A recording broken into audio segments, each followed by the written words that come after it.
What's up, everybody? Welcome back to my channel and to episode 35 of Let's Play 2001Scape.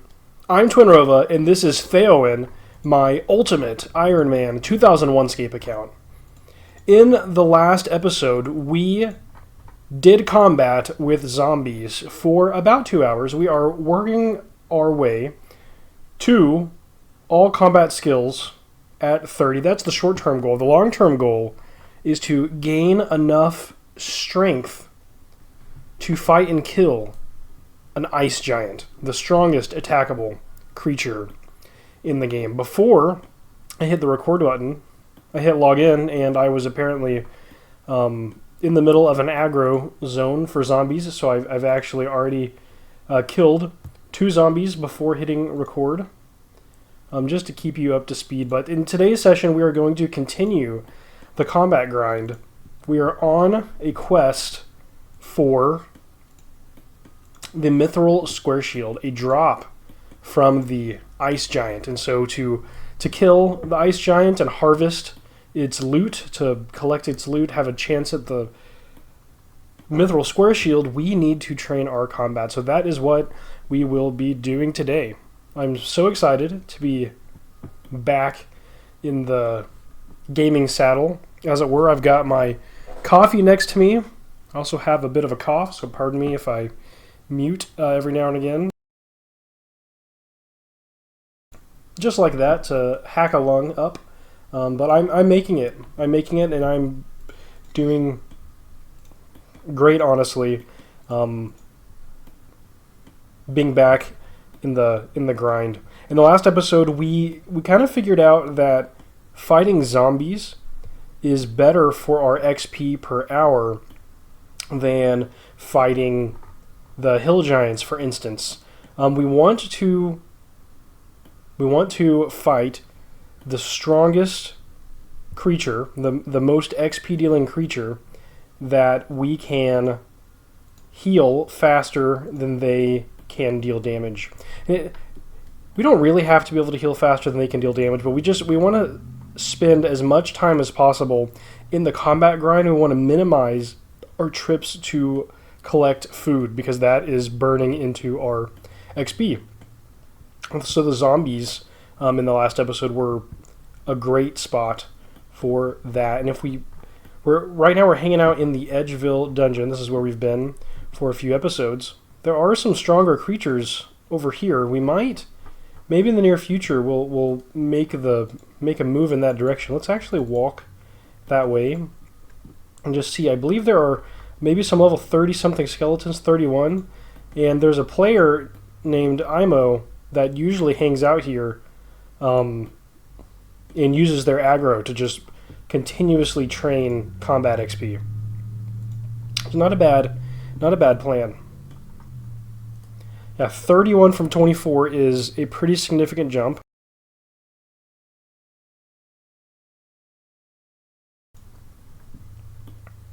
So we'll have to play around with that. As it stands, okay, we're at 20 hits. We'll start paying attention to this. We're killing zombies pretty quickly, pretty efficiently. We are wearing a full kit of adamant armor minus the shield. This is a steel square shield. I believe this is the best shield you can purchase in the game. Is that right? Yeah, I think this is the best shield that you can purchase. Anything beyond this, you need to craft yourself. Our smithing level is currently at 40, which is respectable, but what is it? Is it going to take like 70s or 80s smithing to smith mithril equipment? Maybe 60s, but whatever the case, it's going to be quite the grind before we're able to smith mithril equipment on our own. So our best bet for acquiring the mithril square shield, at least in the short term, is to take it off the hands of an ice giant. Which is cool. This RuneScape server is RuneScape from May of 2001, and so the ice giant is the strongest attackable creature in the game. Makes wearing the mithril square shield all the more epic to know that you essentially have to have conquered PVM on the server for the right to wield it. Or you can trade with someone else. If you're not playing with the Ironman restriction, of course, you can always trade with someone stronger than you. Not necessarily stronger than you, just depends. But with someone who did go and spend the time to harvest Mithril Square Shields from the Ice Giant. Which wouldn't be a bad idea for a non-Ironman account, because on the server, hey, a hits level. We are at 30 hits. Wow, feels like a milestone. Let's freaking go. At 30 hits.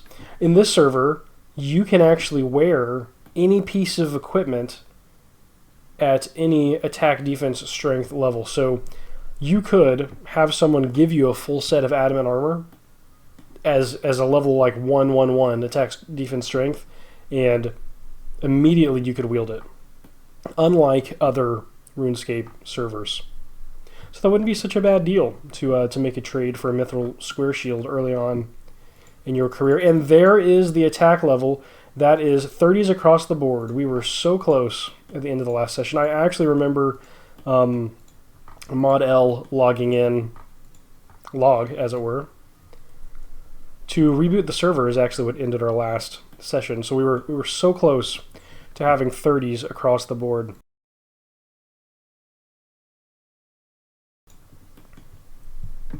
Okay, so 30 attack, defense, and strength. I'm assuming we're still not strong enough to kill an ice giant. We can, when we get a moment, I'll walk this way. We're looking at, I believe this is the Verac sewers. Over here, this is like a single underworld map that has multiple dungeons laid out near each other. We are looking into the Verac sewers. There's a kind of giant here that we can use as a gauge of our strength. If they'll render. Interesting. There. Moss Giant level 62 is currently in the red.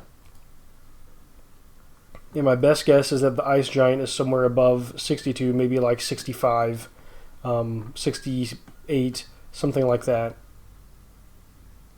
So if the Moss Giant is still in the red, then we probably have a ways to go. However, this is a good, this would maybe be a good warm-up or practice round ahead of Ice Giants, if this is indeed the Verac sewers, which it looks like it is, judging by the nasty rivers flowing. If that's the case, we may go over to the Verac sewers and try our hand against Moss Giants first. Step our way up through the progression. Why don't we take on a level 31 skeleton and see how we do? We're at 17 hits, so we probably should not grind on these. Ooh, a 6. Nice. Yeah, that was great. Our accuracy is definitely improving. Weird that I can't see the hit splat on me because of... What was that? An iron scimitar. Interesting. Because of the skeleton's shield. That is interesting. I wonder if these guys have, like, low defense or something that makes them better for training. Because we just dealt with that skeleton pretty quickly. That might have been good luck, though. There may be a reason why Imo is hanging out over here by these skeletons.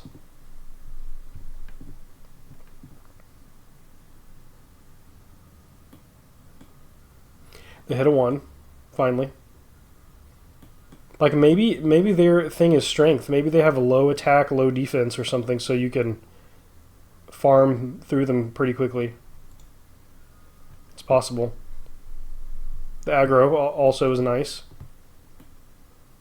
Okay, we took damage. We're down to 15 hits to 12. Yeah, so they are hitting us more often.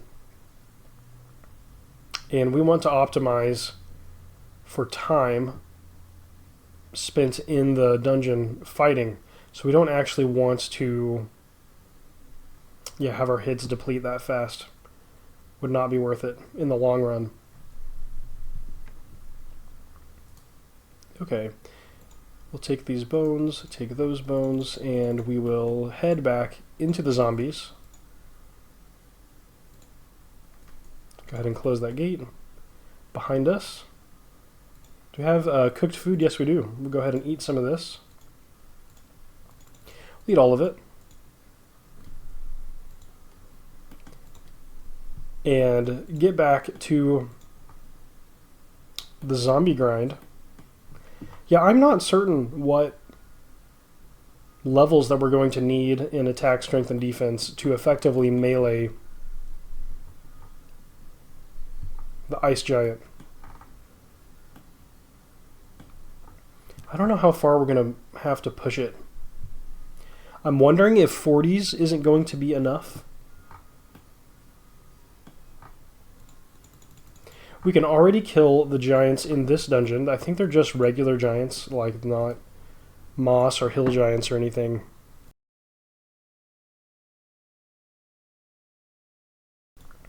I'm trying to remember what level they are. We might actually press forward just to see and remind myself. To get a better sense of how long we're going to be training before the confrontation with the ice giants.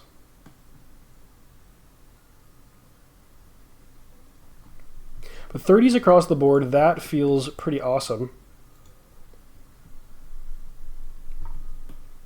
Pretty good for such an old and grindy server. Combat actually feels like one of the most familiar places in 2001Scape. Functioning nearly identically to RuneScape Classic, so it seems, which is a 2003 RuneScape experience. For instance, if you play on the RSC Preservation server, also hosted and developed by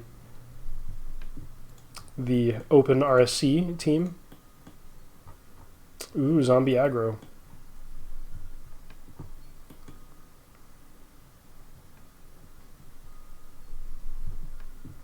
I'm also trying to remember, last time we were tracking, in the last episode we were tracking how much time it took to hit particular levels. I can't remember if it was 15 minutes between levels or 20 minutes between levels.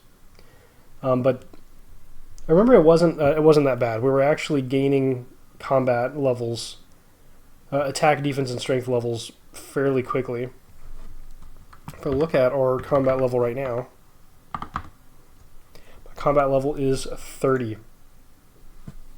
Exactly, so it is some average, probably of attack, defense, strength, and hits, I would imagine. Would be my best guess. I don't know if you can hear, but Christmas just passed up, right? We just made it through Christmas, and my wife bought for me this epic new keyboard, and it sounds so aesthetically pleasing to me. It's just epic. Yeah, I write software and I use my keyboard a lot. I have this old junky keyboard. This is the Keychron K2, and it just sounds awesome. So hopefully some of you will appreciate. I don't know how that comes across over the... Not sure how that comes across over the microphone, but in person, it's a vibe. If it doesn't sound that way over the mic, you'll just have to trust me on that one. Okay, and then our prayer level, pray good, is at 20. Pray evil is at 18, so these are closing in on 20, and we're getting prayer XP from every zombie that we knock out.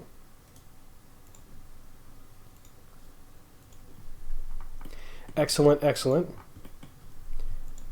So all around, Theoin is growing. Let's see, just to remind myself, I've been busy over the holidays. Let's take a look at rsc.vet and check out the 2001Scape high scores. See how we're doing. Let's see, Theoin, was I on page 3 now?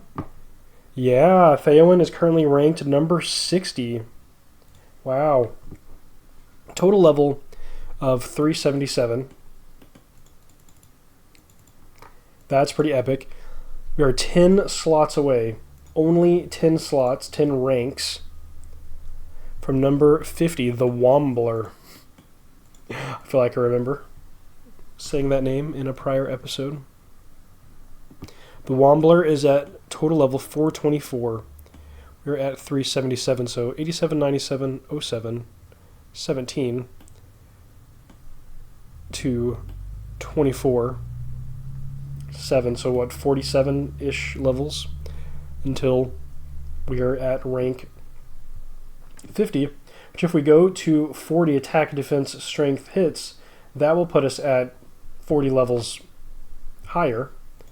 So by the time we're at all 40 combat, all 40s in melee combat stats, we should be close to the 50th rank, which is still on the 3rd page. But just like top 100 felt like a milestone, top 75 accounts felt like a milestone, top 50 is definitely going to feel like a milestone. Wow, we're closing in on Lappy. Oh my gosh, the Ballad of Lappy. Those were some fun episodes. My PvP is still on, so if someone around my level planned it and caught me online, I can still be attacked anywhere and at any time. I'm not any more safe right now.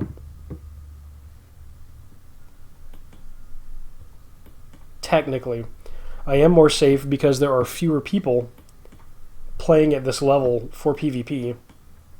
Most people in the PvP scene probably don't want to spend so much time grinding their stats. Maybe they do, but it's a low population server, right? So your return on investment, you have to think about, is not as high here.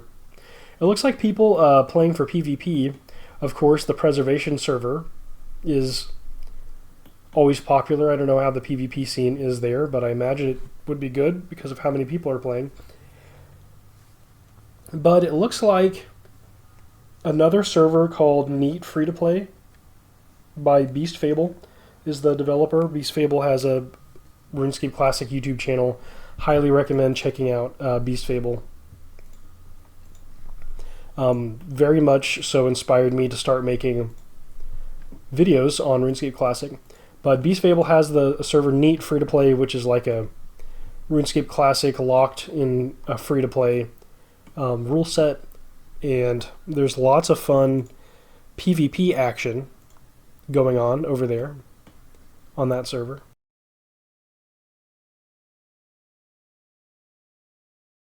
Looks like they're having PvP tournaments pretty regularly, which is cool. I know that there always was a big free-to-play PvP scene in RuneScape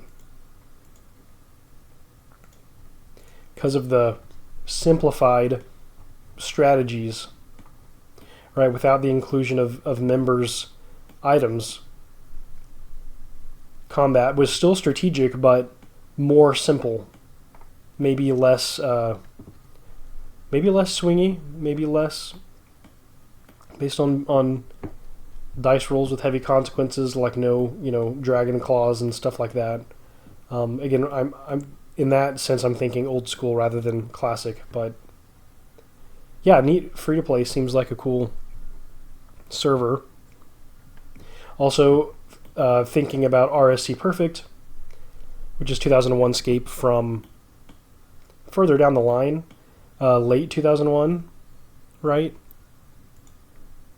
So a little bit of a different experience, RSC Perfect. Let's pull that up again. RSC Sunday and RSC Perfect. One of them is the server technology. The other is the name of the server, the hosted server, I believe. Why 10th of December 2001? The date 10th of December 2001 corresponds to the Mud Client 110 revision. It's the last version of the classic game before the introduction of pay-to-play. Yeah, that's what it is. Which is cool.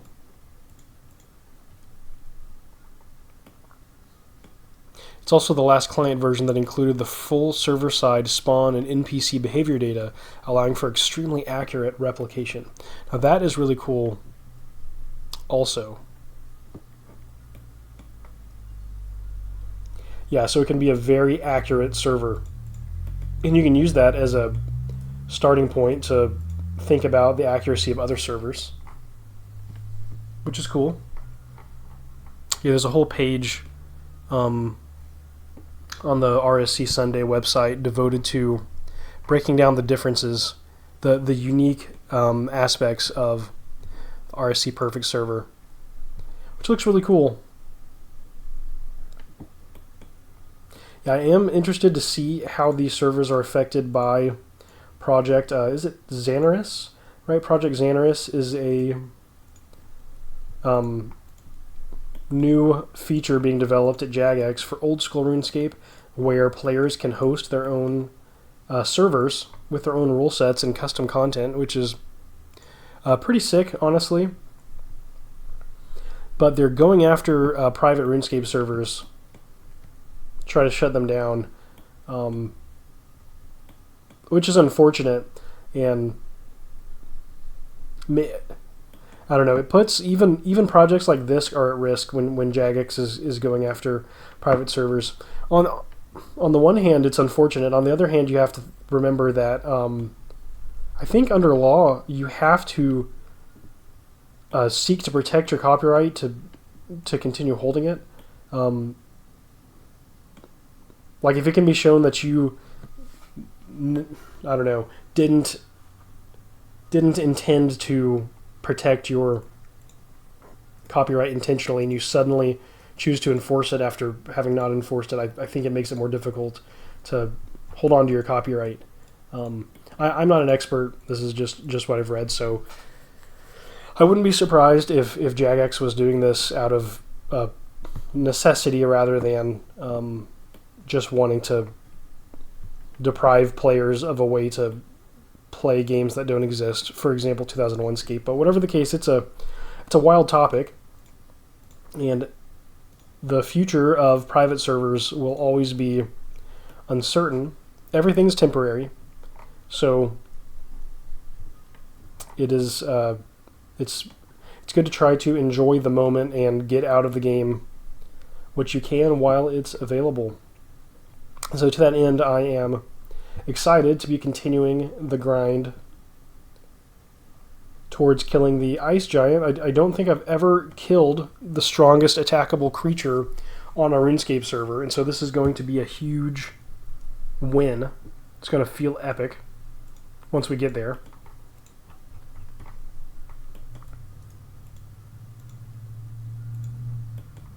And this is really, I know I've said this before, it's really the reason why I love historical private servers, specifically because they give you the chance to accomplish what you didn't have the time to accomplish before at your own pace, which for me is completely necessary. I need to be able to play at my own pace. I'm definitely slower at grinding than other players.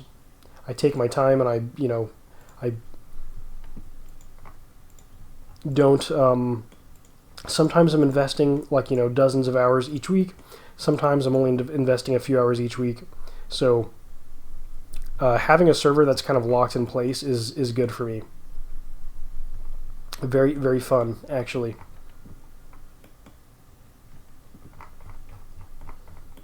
This has been good, though.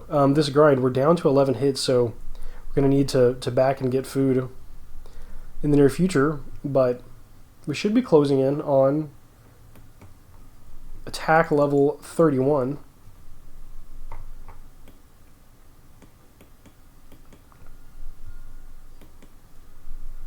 Thinking we shouldn't be too far away from that.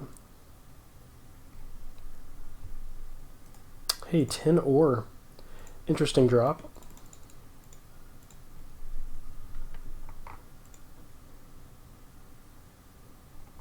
Yeah, I need to keep track of how long it's taking, how many zombies that it's taking to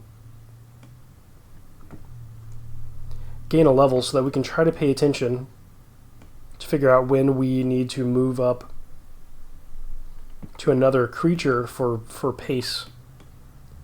Right, we're always on this balance of XP earned. There's an attack level. Let's freaking go. Let's switch it up to strength now. It's 31 attack. Going into strength mode, we should hopefully get faster knockouts. And it actually might be more economic for time to train strength to 40 actually. Before training attack and defense, that actually might be the faster way to do this.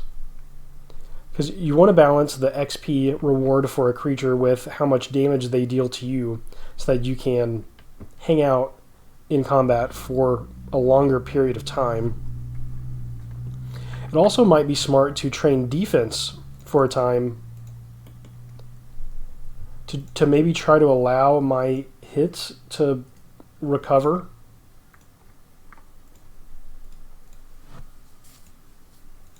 But training strength first is the way to go when training a RuneScape character. The damage that you deal, dealing increased amounts of damage significantly reduces your training time. And so training strength first is usually a winning approach in RuneScape in general. Regardless of the server that you're actually playing on. And I find this in a lot of role-playing games that dealing damage is oftentimes the most important thing, the highest priority. Coins and bones clipping on each other. This new keyboard is awesome. Definitely check out the Keychron K2. There's a bunch of different versions of it that you can get, but this is just so satisfying to press the key presses. The sound and the look and the feel. Don't mind me just nerding out over my keyboard here. Totally not a nerd, not a grinding version of RuneScape from, wow, almost 25 years ago. Oh, today is January the 4th. Wow, wait a second, RuneScape birthday, is it January the 4th? When did RuneScape launch? January the 4th, 2001. Wow. Happy birthday, RuneScape. Oh my gosh, it is the 24th birthday of RuneScape, and how fitting that today is the day that I'm jumping back into 2001Scape. That is freaking exciting. Wow, happy birthday. I'm going to head over to actual website. Do they have any happy birthday messages today? Doesn't look like it. But that's epic. They're sharing, right now in RuneScape 3, there's an update to Shooting Stars they're talking about, and then there's 110 woodcutting and fletching is in development. That's pretty cool. Okay, but wow, here we are celebrating. Didn't even realize it, celebrating the birth of RuneScape with 2001Scape.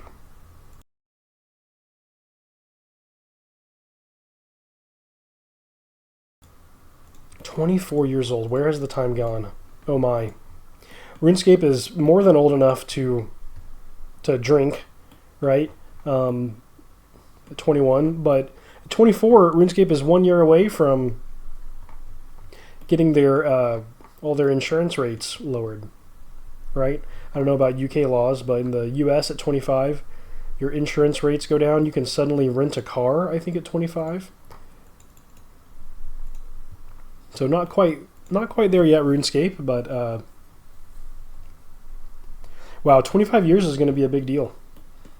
I remember the 20th anniversary of RuneScape having a really cool setup in RS3 for you to go look at historical moments over the years. That was very fun. Wow, and suddenly I'm feeling very nostalgic. I was really focused on the current adventure and where we're pushing, what we're pushing towards with this account, but now, yeah, I'm thinking about, man, all the adventures I've had over the years in Gielinor. This is really cool. 24 years. Wow. Happy birthday, RuneScape. This is one of the closest experiences you can get to what RuneScape was like at launch. Actually, at launch, the strongest attackable creature was the Black Knight. So January 4th, this is May something, I think May 10th maybe. So roughly 5 months after, roughly 4 months after RuneScape launched is where we're at. This is what you're looking at right now, what we are grinding in. And many people didn't have the chance to, well, most people wouldn't have had the chance to just spend their time grinding at a server locked right at this position, right? Because RuneScape is always changing. It's one of my favorite things about RuneScape is that RuneScape never stays the same. And it's funny because ironically, I really love old historical servers so that I can go back and play RuneScape as it was at a certain point in time. But I also really love old school RuneScape and RuneScape 3 and how they are constantly evolving. And I can't think of anything more RuneScape than change. Literally nothing stays the same. When you think back to these, peak little golden eras in RuneScape, they're created and then change happens and everyone gets confused, and then another golden era happens and then change happens and everyone gets confused. And over and over again, we reach these stable points where people just love playing RuneScape, and the most consistent piece of it is the change, right? How things have always changed. So I don't know. It's cool. I don't know, maybe should I be whipping out some of my RuneScape stuff? I've got the role-playing game book. I've got the board game. I've got the 20th anniversary of RuneScape history book, which is pretty cool.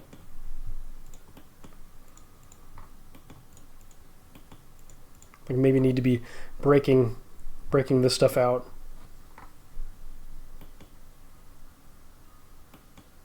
Looking through it while we're grinding. That might not be such a bad idea.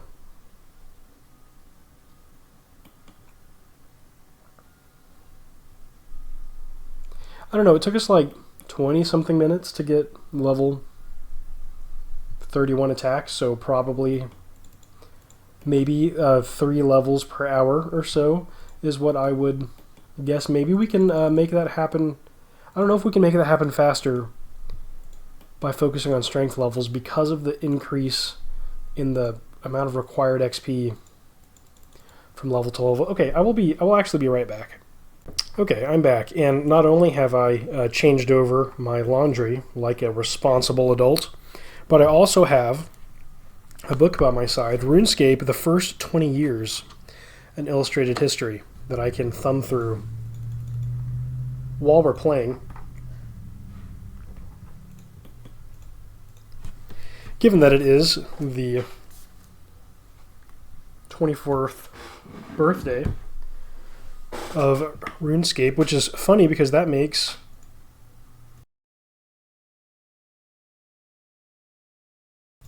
Pardon me, thanks for sticking in there with my cough. That makes this book already 4 years old, which is wild. Cannot believe it. There's an awesome documentary that Jagex uploaded. Maybe it's also called the RuneScape the First 20 Years. It just might be. Yeah, let's see. How can I set this up on my desk? I know you cannot see my setup. I'm just gonna slide stuff over. See if we can make room for this book so I can play. We can't XP waste, right? Can't be XP wasting while we're flipping through the book. So that is quite important. RuneScape the First 20 Years. Opening the book, there's a map of Gielinor. Oh, wow. This zombie fled, and now I'm locked into 3 rounds of combat with another zombie. Let's fight this one. Yeah. Take those coins, take the bones. Ooh. Aggro's quick. Yeah, and this map has everything from Mosla Harmless. Oh, it has Zia. So this is definitely old school map of RuneScape. Wow. We're just clearing these zombies out, huh? We're killing them pretty quickly.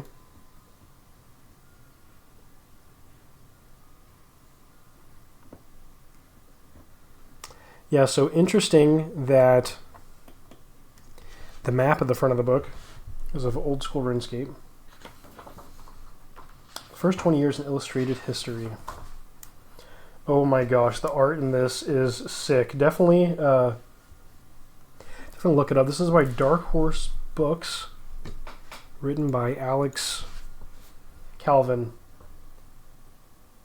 There's some epic art of this. Looks like maybe like Damonheim with a troll pet, like from RS3. If you go through the Berthorpe tutorial zone, you can get a little baby troll as a pet, and it's named after the first thing that you feed the troll. It takes on that name, which is funny. So if you feed it gold coins, then it'll be called coins or whatever. If I fed it steel axe, its name would be steel axe. It's pretty funny. I'm going to jump into the birth of RuneScape. Let's see how early this focuses. Oh my gosh, so on the first page we actually have, not the first page, at the beginning of the Birth of RuneScape section, we actually have a reference to Devious Mud, which is cool. Devious Mud was like a short, it's like a prior version of the game before RuneScape launched, kind of like it was in development. I think it was only up for like a week or something. It very, very much was a short period of time that the Devious Mud server was available. And it looks pretty different, but here is, I'm looking at a map of the world in Devious Mud, and it has Verac, a haunted house with spooky woods, Port Sarim, Innville, which looks like it might be like Edgeville. Well, it has a dragon's lair. It has a castle with a windmill, a tower of warlocks. It really looks like the modern RuneScape, not modern RuneScape. It really looks like the map of RuneScape Classic, the free world, but flipped. It's flipped on the x-axis, so the left side of the map is on the right, and the right side of the map is on the left. Verac is in the center. The castle is below it. But instead of Port Sarim being to the southwest of Verac, on this map Port Sarim is to the southeast, and instead of Draenor Manor, or the haunted house in the spooky woods, instead of that being to the west of Lumbridge in Verac, it's to the east of Lumbridge in Verac. So it looks like in Devious Mud, the map was completely flipped. That is quite interesting. Oh, I'm going back to the level 25 skeletons, which are one level higher. But we're just hanging out around the 11 hits mark here, so probably shouldn't go anywhere until we're able to recover our hits back to 30, would be my guess. Yeah, when we should move on. Yes, this is pretty cool. Map of Devious Mud. Lumbridge.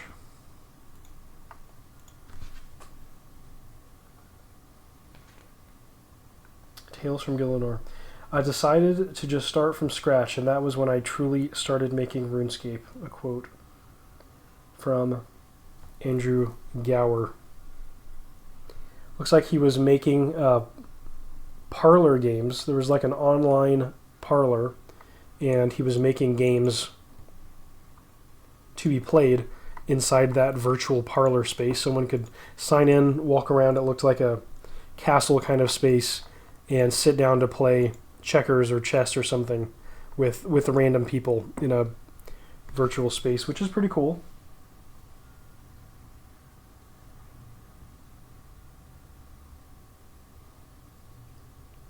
I combined all my favorite aspects of all my favorite genres, Andrew says. I took mechanics from different games. My favorite way of doing an inventory system and a leveling system, combined with the best graphical look that I could manage on a low budget. I was just making the game that I wanted to make.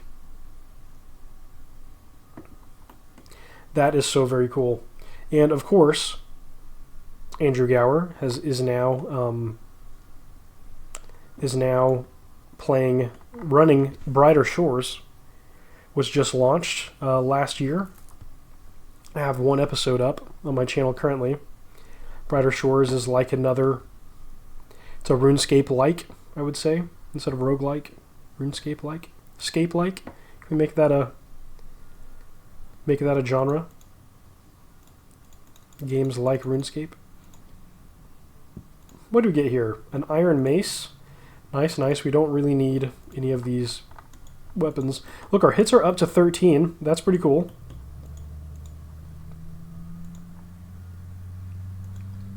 We want to see that trending towards 30. It means we're dealing damage, we're receiving damage more slowly than we're able to heal ourselves, which would be a great sign of growth. A 6. It is so epic seeing our character land a 6 on these zombies. That feels like big time damage. Keep the grind going. Get stronger and stronger. These episodes, this is like Rocky Balboa. This is the training montage. You need to have the Soaring Higher song in the background while we're in the Edgeville dungeon, just battling zombies to the death every day, getting stronger and stronger. It's really morbid if you think about what this would be like in real life. Someone, every day, they just wake up and go into a pit with zombies and kill them and then come back out to eat and sleep, what have you. Pretty wild. Here's a screen from Devious Mud, and it really is giving like Ultima to me, which I think, if I remember right, Andrew Gower claims to not have been aware of the existence of Ultima, which I can almost believe with, well, I just, up front, I tend to trust Andrew for some unknown reason. I don't actually know Andrew Gower personally, but just seems trustworthy in his nature. Could be fooling me, but seems trustworthy, so I would just believe him for his word. But I also believe it because of how significantly different RuneScape works. But there are a lot of similarities, like guards in towns defending you. I don't know. In Ultima, in the original Ultima, you don't really have quests like in RuneScape with a series of events with like well-defined characters and stuff.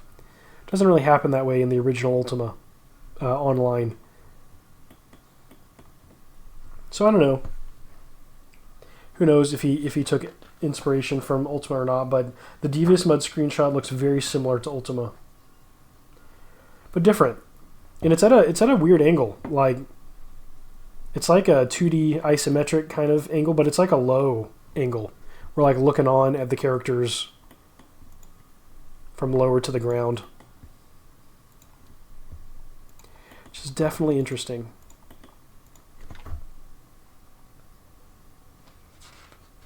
Lumbridge Castle. Here's some art of Lumbridge, the Majrat. Yeah, there's a pretty short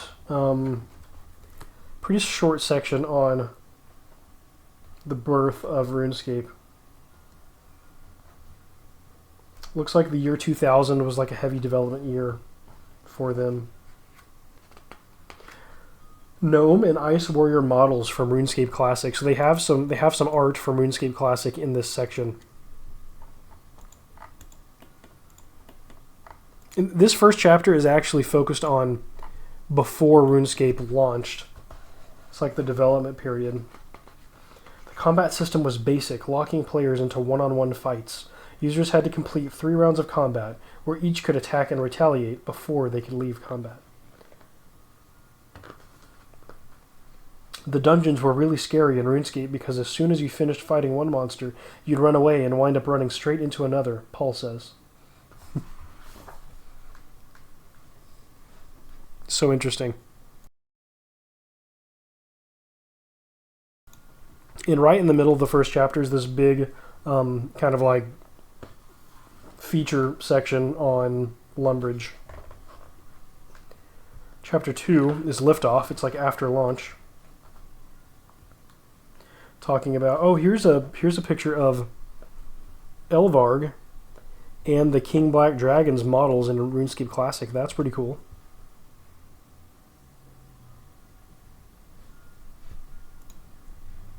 And it looks like the model for Elvarg and the King Black Dragon, it looks like it's the same art, just colored differently. Which makes sense. Elvarg is just green and yellow, while the King Black Dragon is black and yellow.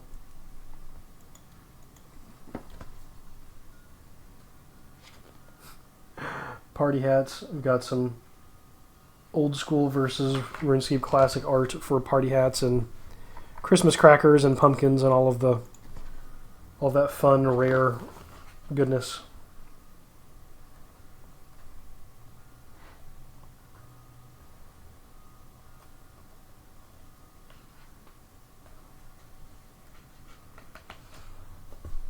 This is talking about not making Asgarnia a members area.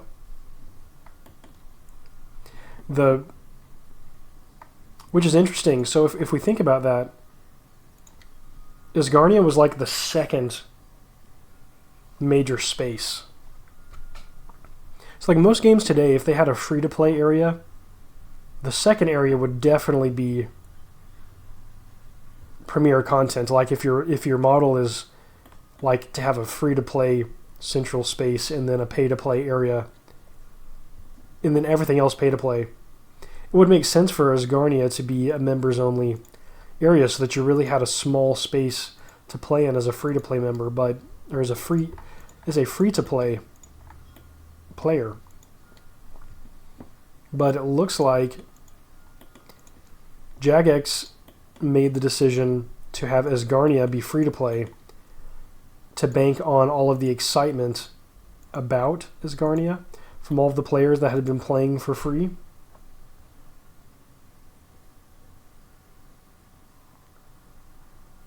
They decided that making Asgarnia premium tier wasn't the right way to introduce a premium tier to the game. Yeah, it's an interesting decision. Part of the problem was that we had already announced this new area was coming soon, but we hadn't said that it would be something you had to pay for, Paul explains. We felt we couldn't go back and say that people had to pay for it.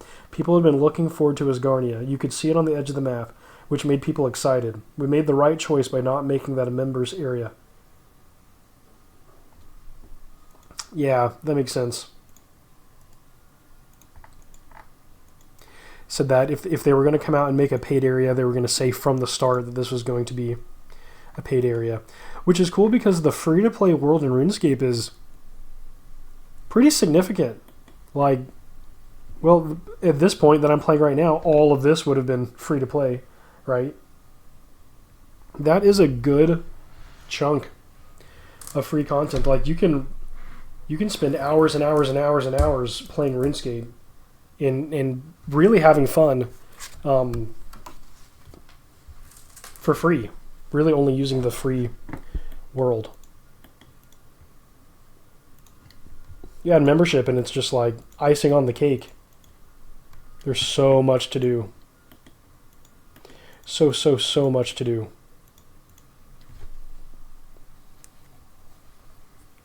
Ooh, he took a 2. We're down to 9 hits. Wow, that's not great. Let's see. Could I have happened to miss level notification? Let's see. Yep, 31 strength. Let's freaking go. All right.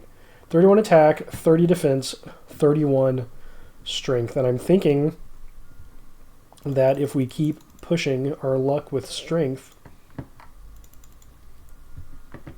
it's going to pay off. I don't know.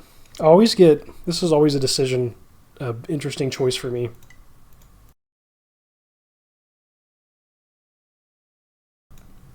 Pardon the coughing again, because I feel like if I trained defense, then I would take fewer hits and we could hang out in the zone longer. So I'm like, do I train defense to 31 before moving on? But 32 strength might be enough to land a 7 with the bonus from the strength combat style. So then we'll churn through zombies even faster, which means we'll take less damage. I don't know. It's all a trade-off. It's always a crazy trade-off. Another book that I recently was reading is called the CRPG book, and it looks absolutely sick. A book basically laying out over time the most historically significant computer role-playing games, either due to popularity, introducing new innovative mechanics even if they weren't very popular, introducing new risks like new plays on the genre. And it's pretty cool going through the book and seeing the way that role-playing games have evolved over time. I don't know, it's pretty sick. I'll probably play more of these old games on my channel. I'm having a blast playing a lot of these old school kind of games.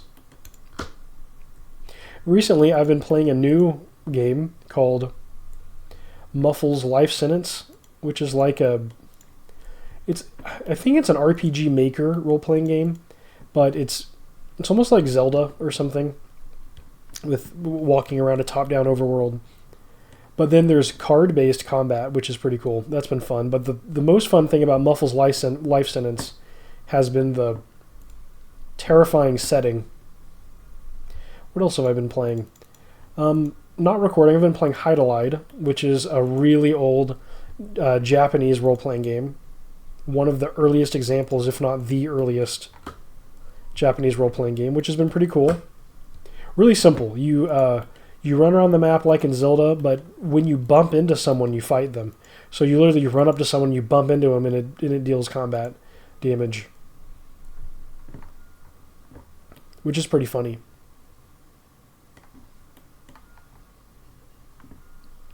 What else have I been playing? I started recording Keys to Heaven is an MMO, and I actually was sponsored. It's my first sponsored video on the channel. The game devs, I guess because I play old MMOs like RuneScape Classic, seemed like a good fit for them to make videos about their game.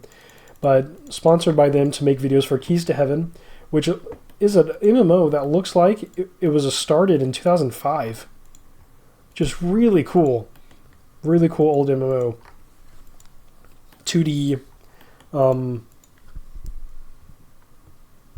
yeah, you like click to engage in combat. There's like spells and stuff.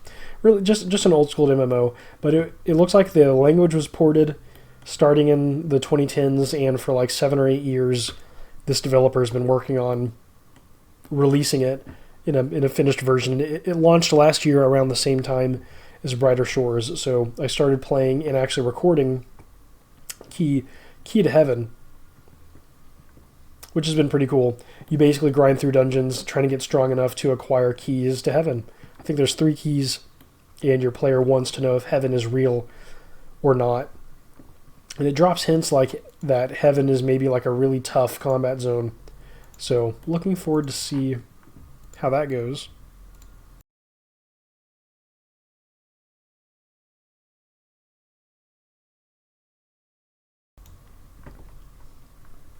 Yeah, just been having a lot of fun with role-playing games in general recently. It has been a blast.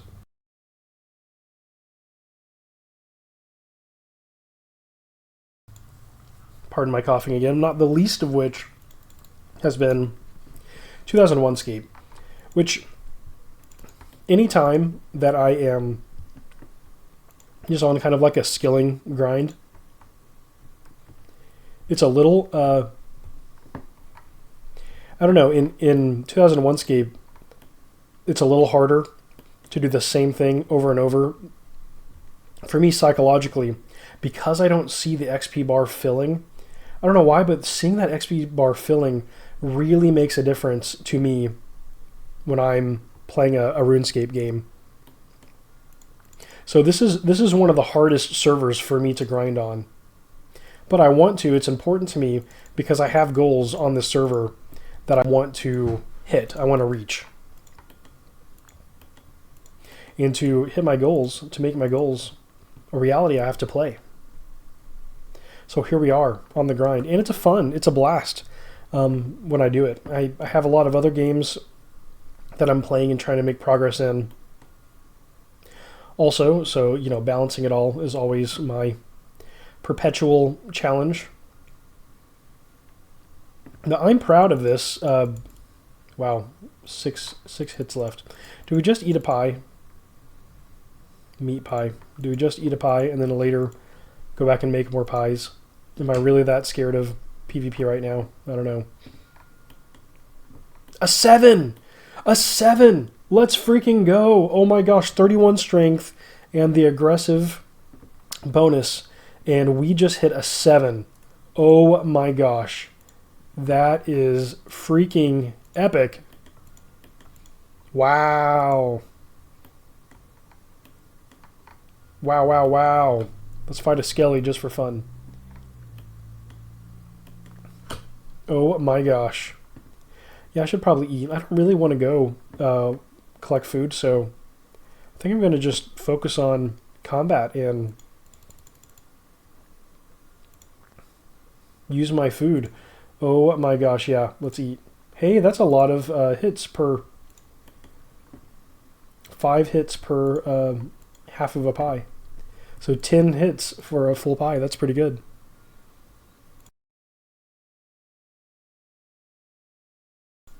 Happy 24th birthday, RuneScape. I hit a 7 in 2001Scape for the first time. Smacked a 7 with an adamantite battle axe.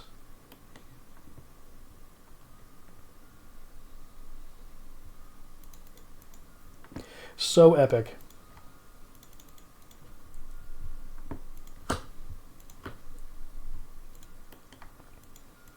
Let's keep up the grind, pushing towards 32 strength. Pushing towards the 50th rank on the high scores. I was only 1 level behind rank 59. Let's refresh and see if I moved up. Yeah, in this session, Theoin takes the 59th slot. We just passed Baylor. 59 on the high scores. Which it's funny because like once you get this close, hey, you've been playing for over an hour. Check out one of our ads to keep us funded. Once you get so close to the first page, you feel like you just need to grind it out. Like Suomi is on the first page at 608, and the rumor is that this is the real Suomi from RuneScape 3, of RuneScape 3 Legendum. And if that's true, that is so incredibly epic.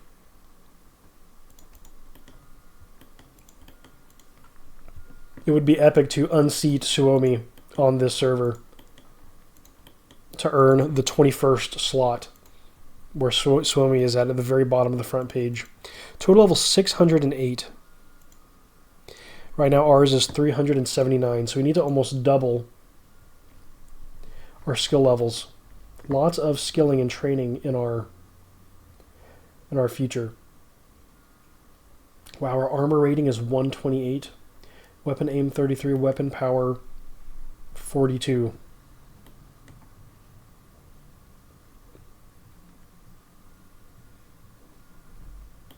Yeah, this is awesome. What's funny is we have a total level of 379, but our XP is only, quote, quote, I say only, 196k XP total on this account. The person that we just passed, Baylor, has one fewer levels, 378, but has 269,000, almost 270k total XP. So like 74-ish more thousand XP than me. But in RuneScape, your high scores are not a function of your XP. It's a function of your levels. So if you grind one skill to 99, you'll have way more XP, but you'll be lower on the high scores. But then later, it's easier to grind the other skills and bring them up to keep climbing up the leaderboards.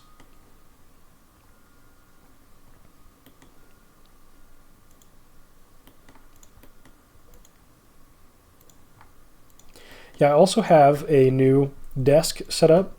So my wife got me the keyboard, and she also got me a new desk. And it's pretty epic. It has like a long rectangle that you'd imagine for like a wooden desk. But it also has this raised platform above the desk, so like in the back, that my monitors can sit on. And I've also got like speakers and stuff hanging up there, which frees off a portion of the rectangle underneath. Used to, I had all of my monitors and speakers and stuff all in one space. So this raised platform gives more room underneath. And then it also has this space off to the side for a printer to sit on. So once again, I had a printer sitting on my desk and taking up space. Now has its own dedicated area, leaving my rectangular desk region free, which is excellent. Much better for my purposes. The desk and the keyboard has me motivated, inspired to keep making progress on all of my creative projects. One of which is this YouTube channel, and I'm so very grateful for all of you that tune in and watch me play RuneScape while you're playing RuneScape, or watch me investigate some other role-playing game while you're playing RuneScape still. I imagine that everyone watching all of my videos are probably playing RuneScape. Either playing RuneScape while they're watching or dreaming of playing RuneScape while they're watching, one or the other. Very, very, very grateful for you all to be here. It's funny, if you see my mouse, if this might be distracting, my mouse just continues to climb to the top of the page. I guess I need to pull my mouse string out more. But the weight of my mouse's wire is pulling my mouse forward. Okay, that's not doing it anymore. I just had to tug on the mouse a little bit. Nice. Crisis averted. Hopefully that wasn't too distracting while it was happening. We're over an hour into this session, and we have a pair of levels, an attack level and a strength level. And we should be closing in on a second strength level. There's a hits level. Nice. 31 attack, 31 strength, 31 hits. That is some progress. And are we closing in on half of the... Ooh, this might be half of the Hill Giants... Not Hill Giants, the Moss Giants level. Ooh. Yeah, once our combat level is 31, we're going to be at the halfway point to the Moss Giants level. So that's pretty cool. Another milestone that we could aim for is 35s. 62. Yeah, we're basically one level away from that halfway point in combat level. At 35, if I assume that there's no creature level 70 or higher in this server, if I assume that the Ice Giant is like 69 or 68 or something, then combat level 35 could be a milestone that we aim at, because it could represent being more than half of the combat level of any attackable creature in the game. And that's very important, because we have the advantage of food and equipment over our NPC, our enemy counterparts. We don't actually have to be at the combat level of the enemies, whatever, that we're doing battle with.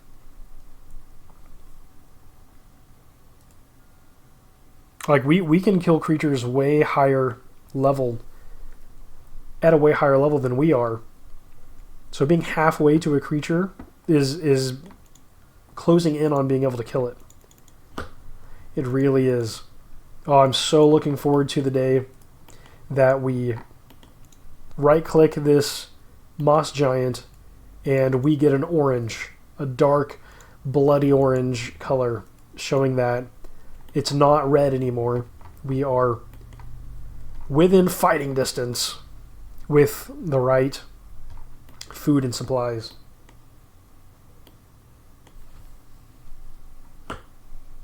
Meaning it's possible. Would be possible to get a KO. And there is a strength level. Let's freaking go. 32 strength. Let's see. Is our combat level 32 now? Or 31? Yeah, 31. Epic. So it's, and I think we already knew this, but every level between attacks, defense, strength, and hits is 0.25 combat levels. Let me just land in 5s and 6s like it's no big deal. Every 4 levels is a full combat level. So that's something that we can think about as we're grinding. All right.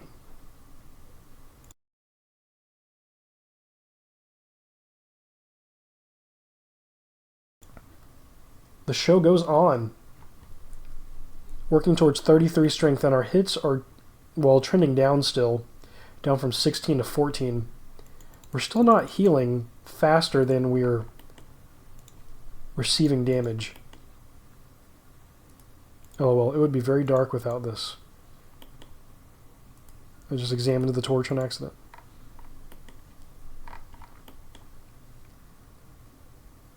There are some points where the left click is to examine an object, and that has tripped me up before. Where we thought like Lappy or someone was somehow messing with the server in sending us a weird message. Really, it was examining like a fence post or something. It was kind of wild. That's messed with me before. I was just paranoid back in those days.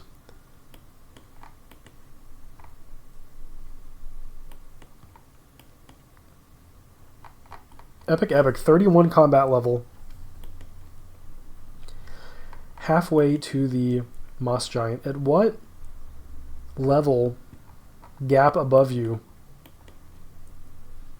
will an enemy NPC's level turn from red to some lighter color? Should we... I don't know. We'll be able to tell as soon as the Moss Giant's level changes. I wonder if there's any creature closer to us in level that's still red that we could use as an earlier example to see. 24 is below us, so it's green. And we're Right now we're fighting a creature that is 7 levels below us.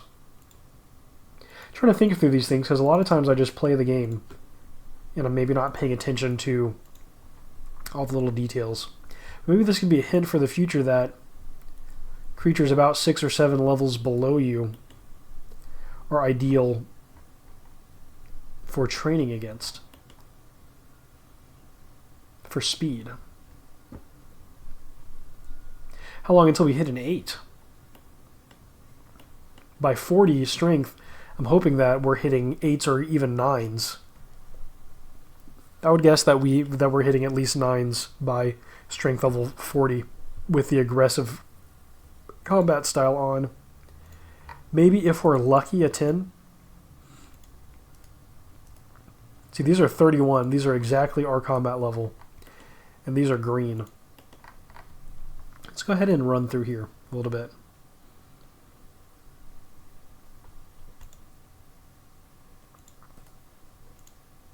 .32 is above us and it's light green. I want to see the color coding on the Giants further along. Then we'll come back.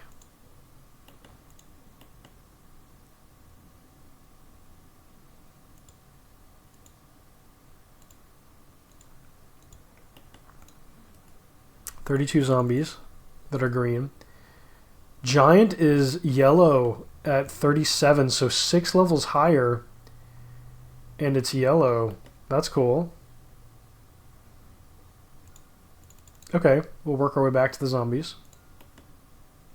37 is yellow at 31, so 6 levels below us is good for training. 6 levels above us is yellow, and that is definitely killable. Not ideal for training, but definitely killable. So worst case scenario, we need about combat level 60 to 65 to kill the Ice Giant. Now I personally think that is probably not necessary with all the food that we're going to have access to. It may be the 50s that we're able to kill an Ice Giant. Maybe the 40s. I'm not entirely certain. But if 6 levels above is easy, we know for sure we can kill them with food. And that, if the Ice Giant was, let's say, 65, that would mean like combat level 59. We know for sure, like it wouldn't be too risky. We couldn't kill many of them, like maybe 3 to 5 in a session, but we know that we can kill more than one Ice Giant if our combat stats are in the high 50s. So that means that we are less than 30 levels away in each of these skills from being able to kill an Ice Giant, roughly. If every hour we're getting 3 levels, that means that we're about 10 hours of grinding. Is that right? 30, 30, 30, so that's 90 levels total. So that'd be 10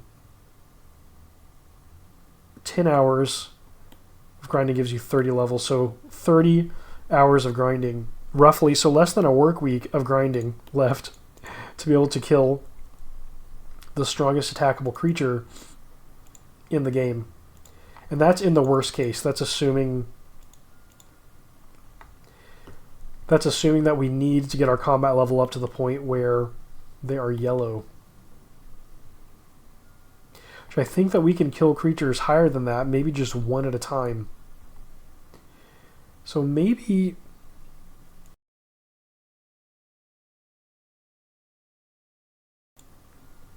I don't know, is it 50s?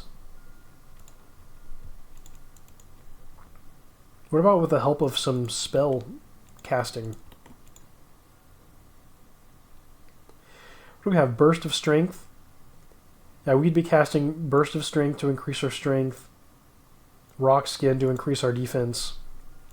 Using those kind of like prayers.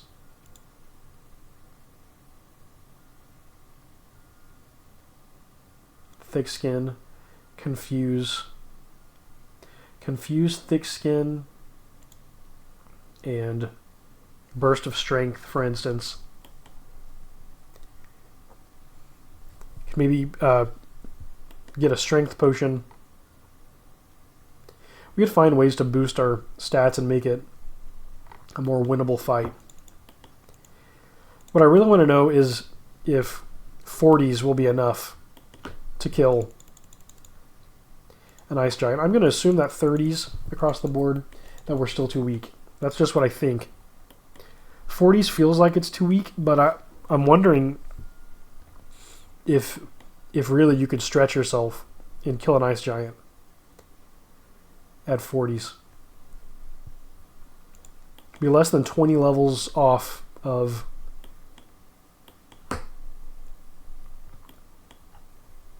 what we think is guaranteed. A guaranteed victory. Basically just thinking, how soon can we achieve our goals? How quickly can we win success?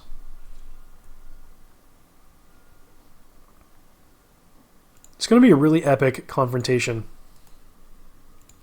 I'm going to check out what are my stated goals for this series on YouTube. If I go to my channel, to my videos, I think in my description I have, in my description I have what are my goals for the series.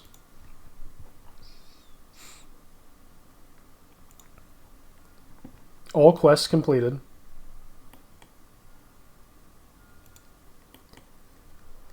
Done. That was epic. That was that was a huge milestone. Completing all the quests in the game, earning the blue cape. Like, we've been through some stuff to get to that point. Next up, we have all dungeons cleared, which we've cleared Edgeville. I think we just have to clear the Verac sewers and then the Asgarnian Ice dungeon. Best gear obtained. The way that we define that is going to make a difference, whether we count the Mithril Square Shield as best gear obtained or not.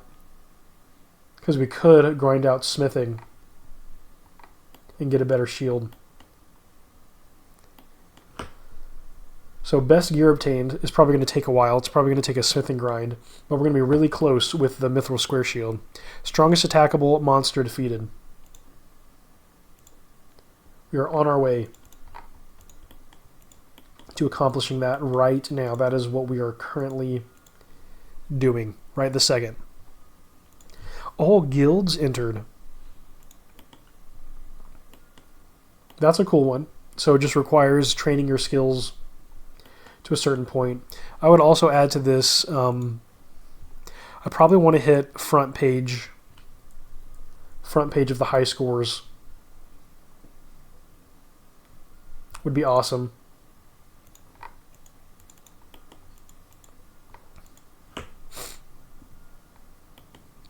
Man, and then from that point, like top 10.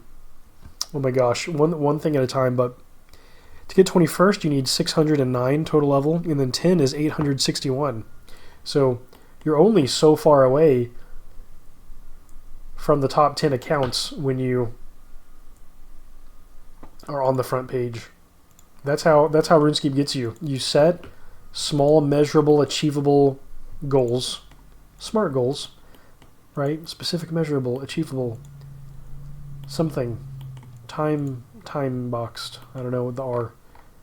is repeatable. No, I can't remember the R for a SMART goal. But you set these small goals for yourself. You achieve them, you feel great, you get all that dopamine from achieving your goal, you feel like a winner, and then you set the next goal, and it continues forever and onward. And that is basically role-playing games, for the most part. And there's nothing wrong with that. Ooh, a Pray Evil level. Pray Evil to 19. Pray Good is at 20. Pray Evil's at 19. There's another level. Nice. Cool to be gaining these supplementary like side levels. Too bad Prayer does nothing for you at all in 2001Scape.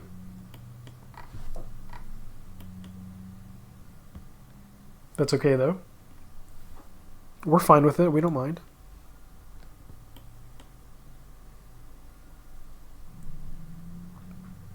Heading towards 33 strength. Total level 382 currently.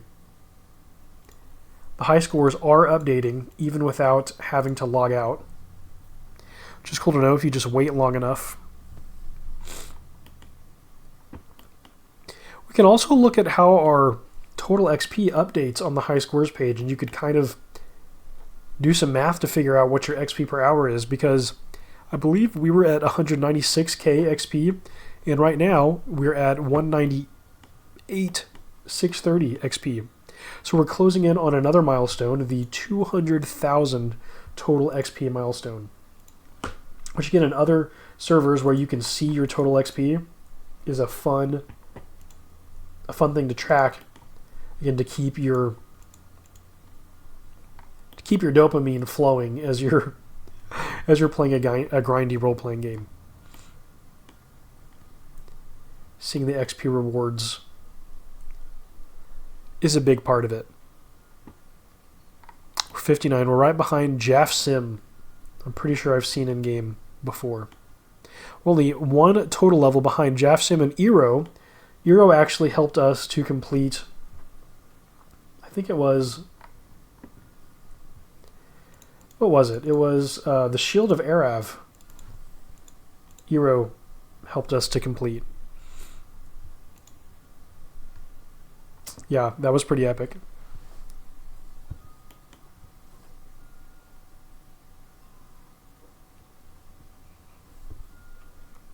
We're only one total level behind each of them, so one more level and we tie them, two more level and we jump 2 slots, so we will become the 57th ranked player on 2001Scape.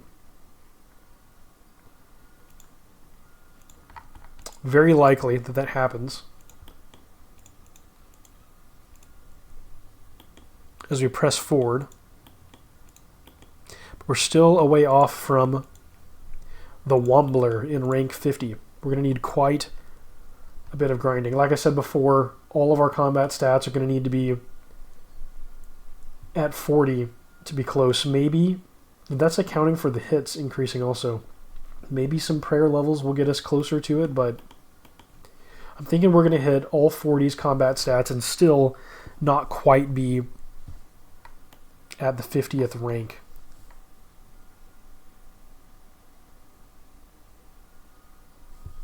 Let's think about the Edgeville dungeon for a second. Why does it exist? A 7, nice. That was a good hit. Why are there zombies and skeletons and stuff underneath Edgeville? Who put these here? If it is like that. Why are there so many dead people down here? Why are they resurrecting as zombies and skeletons?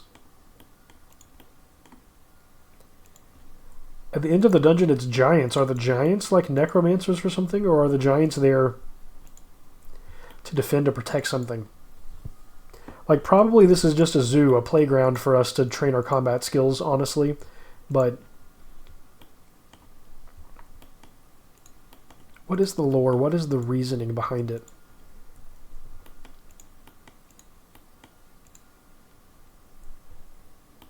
A 7. Wow, we're hitting those 7s pretty regularly now. 32 strength, another 7. Has to be so helpful. Another 7. Oh my gosh.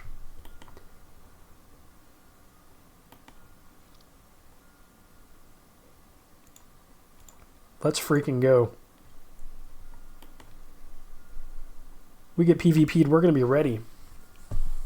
Don't you worry, we're grinding our strength out in front. Prepping us for combat. Let's see if I can see the XP update already. I can, 199. Oh my gosh, so I can use the high scores page as a way to see the combat grind. As a way to see my gains. Wow, the zombie's holding out. Let's pick up some bones. It actually would be a nice break to go and make some pies. Just to mix up what we're doing. I have the single goal right now, which has me really focused on combat grinds, but I like more varied gameplay, like mixing things up, doing different things for a while. Another account goal that we could set would be Alder's challenges. We could pull up his list of tasks and follow those. It's almost like the task lists in RS3, the achievement diaries, right?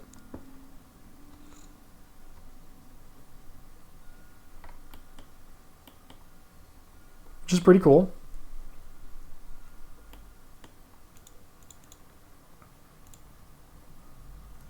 Body runes. Don't need those at the moment. 32 strength still. Chase down that zombie and I'll reopen my RuneScape the First 20 Years book.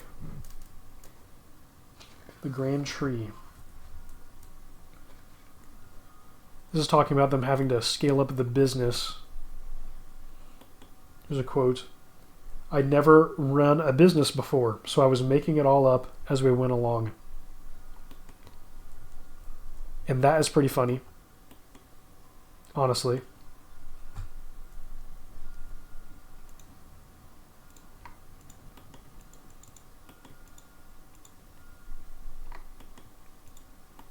I can't imagine. You just like study how to make games. You make a game that blows up and suddenly you're having to figure out how to scale up the business, not just the game itself. Which is important because if the game is to keep growing, you need to have a good business model so you're making enough money to live comfortably and keep making content for the game. Like,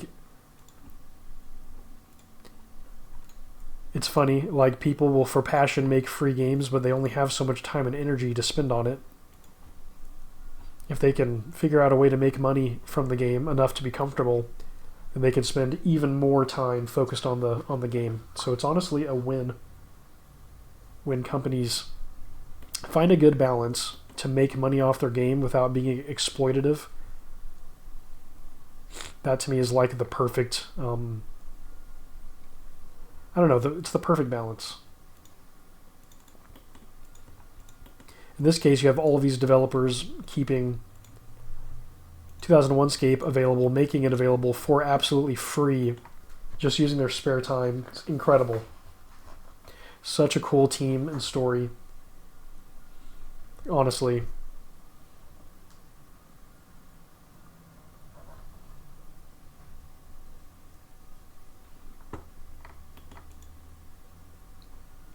The next section of the book is talking about RuneScript and how they made technology advances.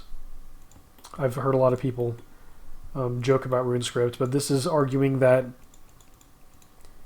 RuneScript maybe allowed them to build out things faster.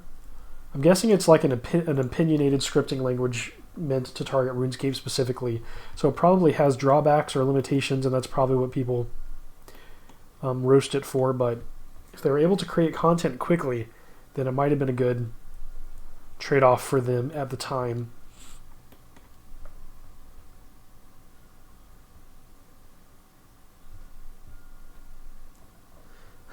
On June 11th, 2002, Jagex announced that it had been working on a much faster 3D engine for RuneScape.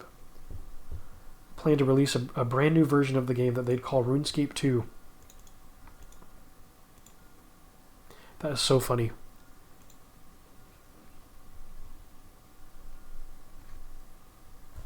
Let's see, here's a map. One of the oldest maps of RuneScape 2. It has Ardoon on the west side is included. Which makes sense. I think in RuneScape Classic you had Ardoon, right? So the preservation server has that, so old school RuneScape. RuneScape 2 should have it. Ooh, the Tsar Fight Cave. Combat Triangle illustration. The Barrows Brothers. There's so much sick art in this book. Oh my gosh, I remember that being new.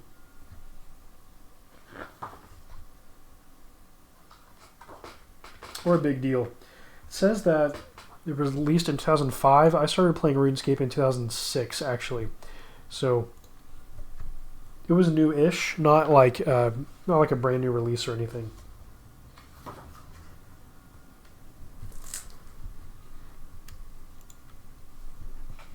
This book is quite cool. Thinking about breaking out the board game and maybe recording gameplay. A strength level, 33 strength.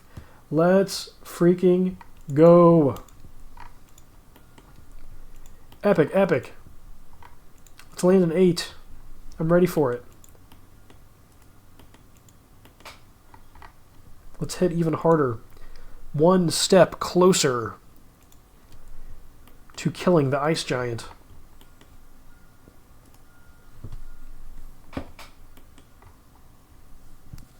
There was a 7, easy. Moss Giant still bright red.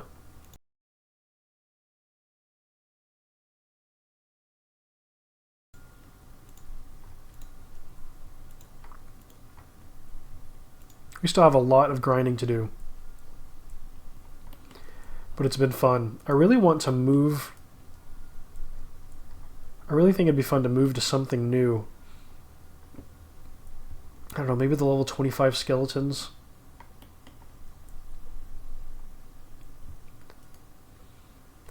These skeletons are green. But we're still taking a good amount of damage from the zombies. So I'm just not sure when is the right time to move forward, but I like a little variety. Variety's the spice of life, you know.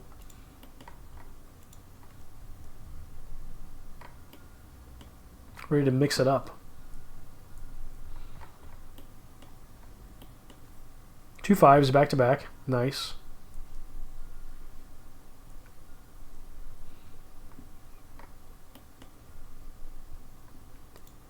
We're killing these zombies so fast.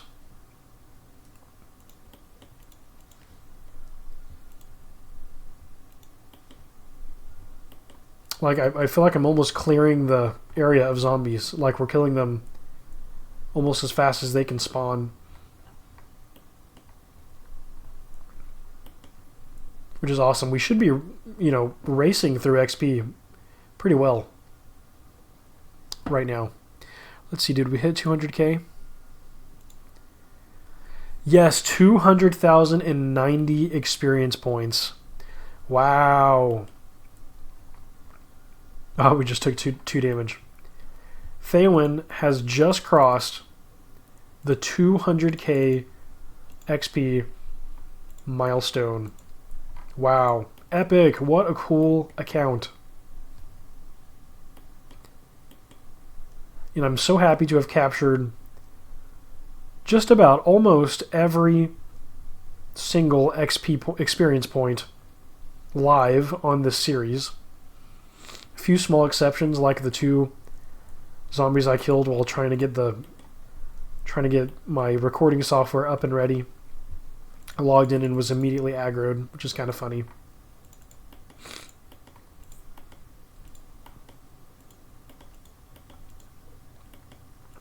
$200,000 XP journey.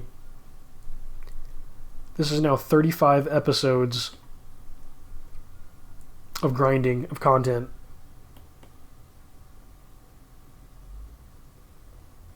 We've done so much, we've accomplished so much, but we're nowhere near finished yet. We have unfinished business with the Ice Giants.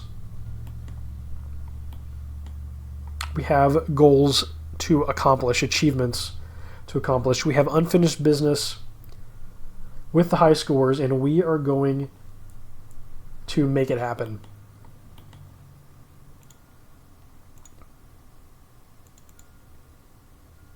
We might be pretty close to 21 Pray Good also. If we hit 19 Pray Evil, 21 Pray Good should be next. Hits are at 31, strength is at 33. 31, 30, 33, 31. So we should be at like 31.25, yeah? So current combat level, which is not taking into account good magic, evil magic, or ranged. Which is why ranged is the best skill to train for PvP in RuneScape, because your combat level is only determined by your melee stats.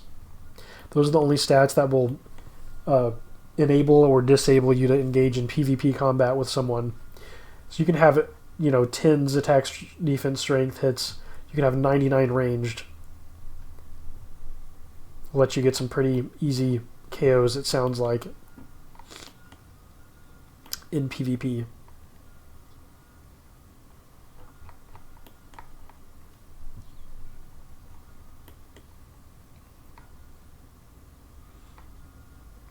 I just want to load up on food and go just try to kill Moss Giant. Probably fail. Have to spend all the time making meat pies or whatever. We also, when we're trying to hit rank 50, if 40s in combat skills isn't going to be enough, we also could grind cooking for a bit to try to hit 30 cooking to make level 30 pies, which should be a better food source.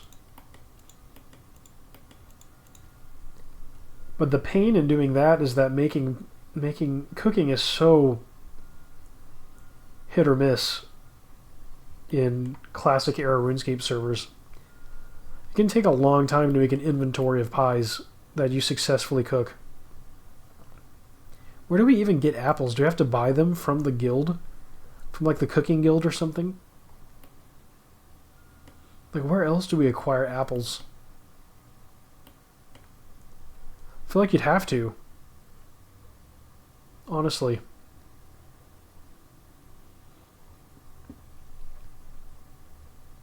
It'd be pretty funny.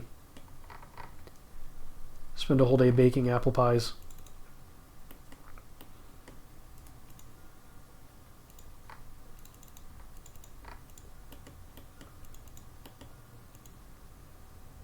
.33 strength.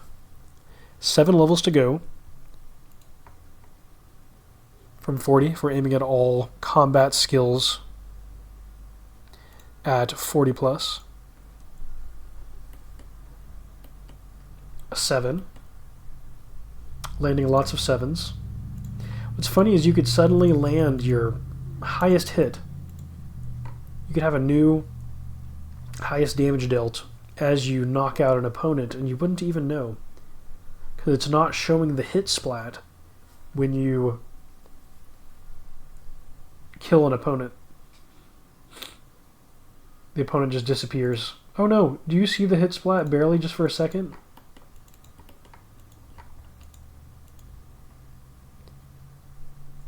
I think maybe you do.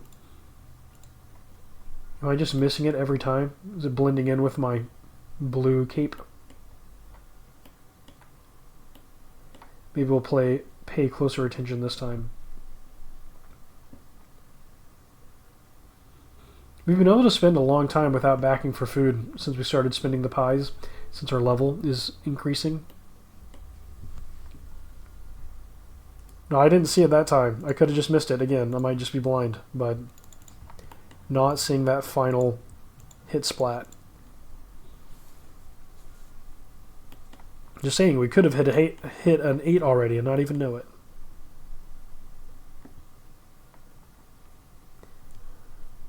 Okay, not likely.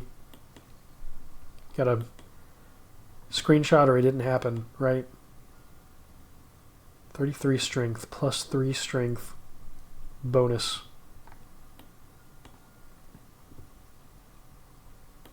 With the aggressive combat style. There, I thought I saw a hit splat. Maybe it was a 0 against me that I saw. That, like, happened before. I don't know.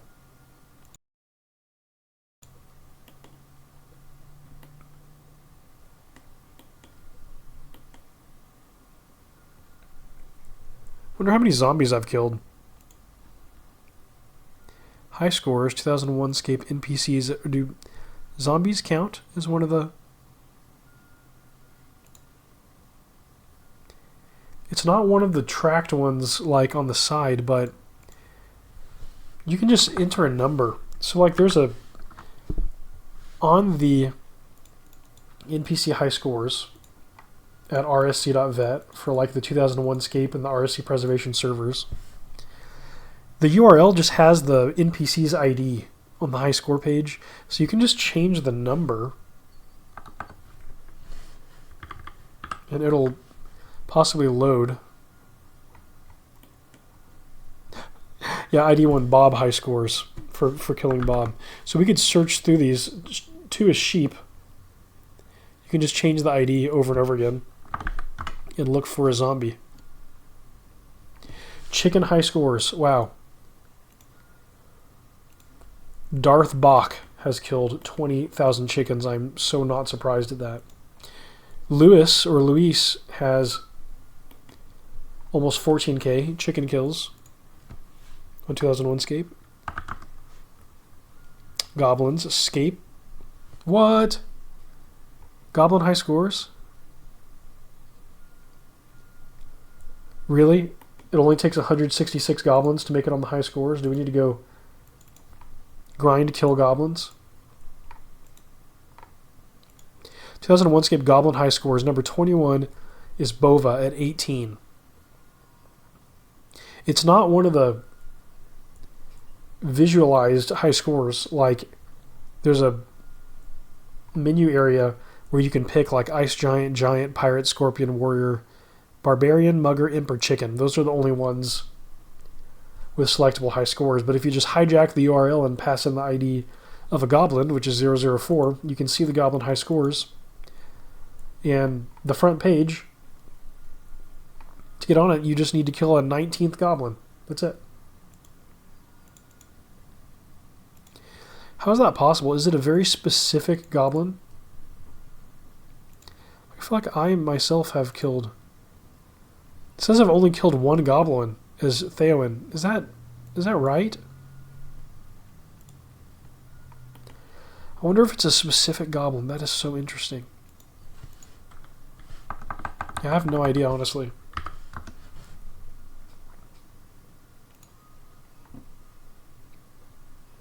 Hans kills. There's a Hans kill high score. If you kill Hans 6 times, you can get on the high score page.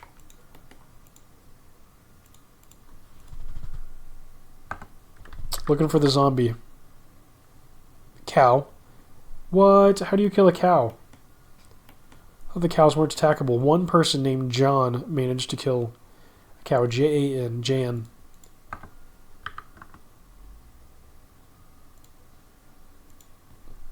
The cook. No one has managed to kill the cook. This is hilarious. This is the order that they added them to the game. Maybe.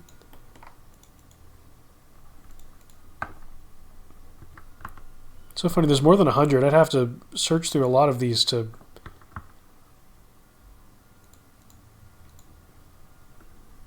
find a zombie. Ernie, Father Ernie, out in the swamp. No one has a kill on Ernie. Okay, what if I go like really high, like 150? Bartender. How high does this go? 200? Druid. Wow. Are there druids in 2001Scape, or is this using the same IDs? Oh, I wonder if I could look at the... I wonder if I could look at the source code and see what the zombies are, actually.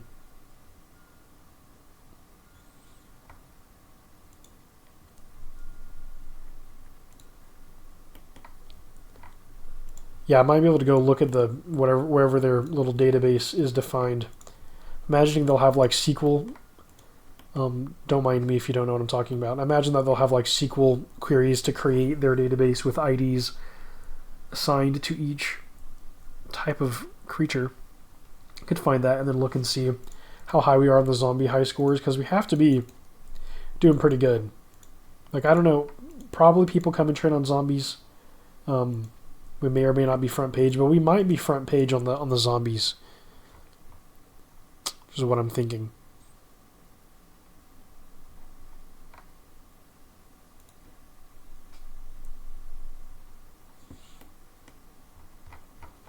Apparently, on Christmas in 2001Scape, they dropped jugs of wine in celebration of Christmas.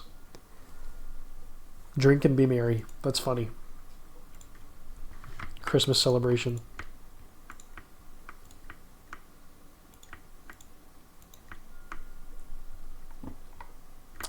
Man, this new desk and new keyboard is really giving this a whole new like vibe and experience. Like if you're just getting tired of your setup, like just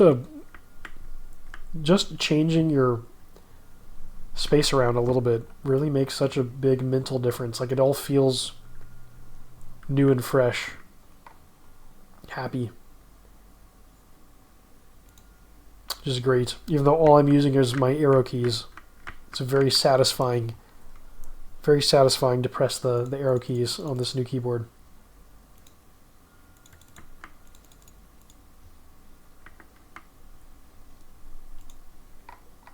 It's kind of funny too is that my keyboard assumes that I use Mac. Like when you order the keyboard, it has Mac keys installed by default, and it comes with a little bag with Windows keys that you can switch out. It's funny. We do have both OSs in our house, but this is a Windows machine that I game on.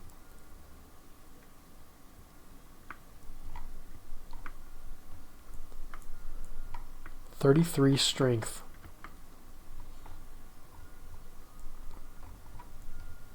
Looking for an 8.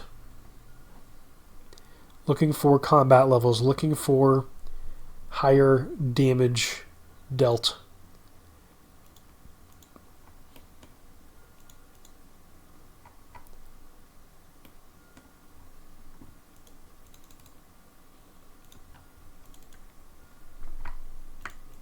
Looking for the strength to kill an ice giant.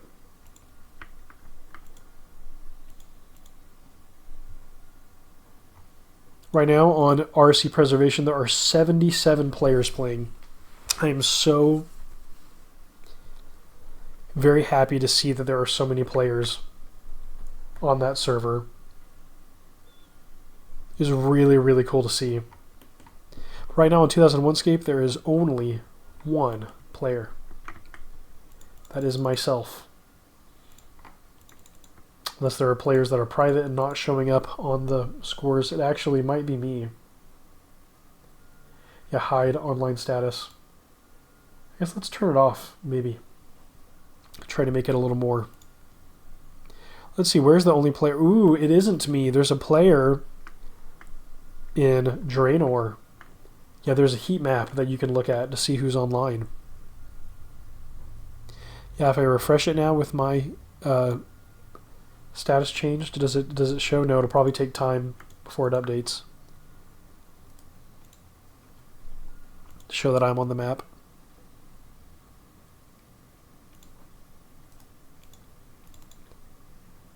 Yeah, I really want to know how many zombies that we've killed.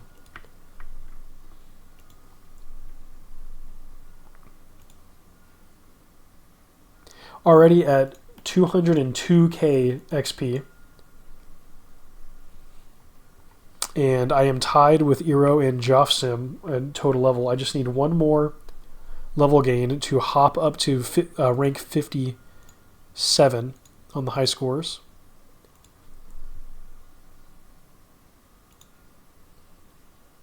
It's very, very cool. Okay, maybe I'll try like the 130s. Ice Giant high scores is 135. So maybe the zombie is before that. Maybe it's lower. Maybe I need to count down. Which, for the record, Cake has 5,500 zombie kills. Scape has 4,711. They're 1 and 2. And third place is Diggs with 1,522. So Scape is more than 3,000 kills ahead of third place from their second place position. It's nuts. Such dedication.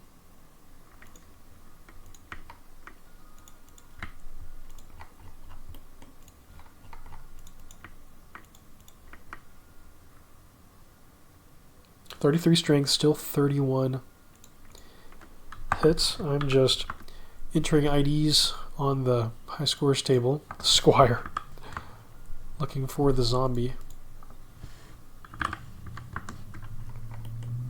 There's a kill. We got some bones. On to the next Zambino.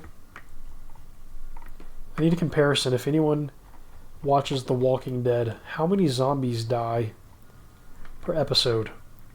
In the whole show, how many zombies have been killed? I want to know if we've killed more or less zombies than the count of zombies that die in the show The Walking Dead.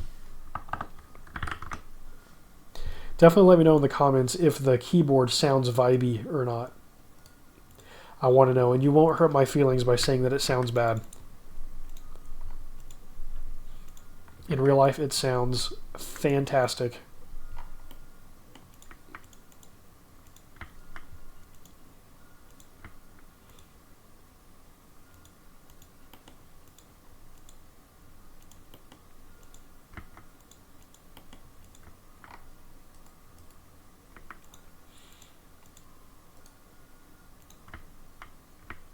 I really am so grateful.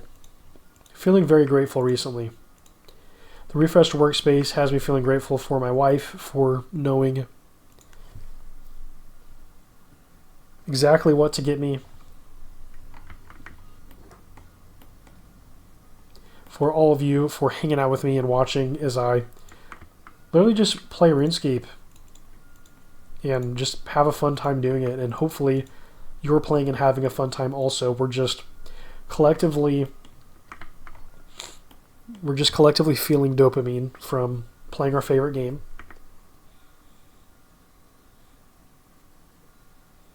Grateful that RuneScape exists. We could have lived in a world where RuneScape never existed.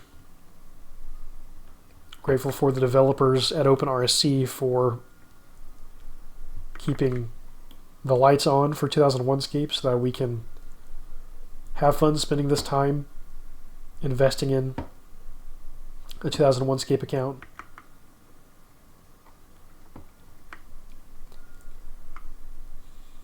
So grateful all around.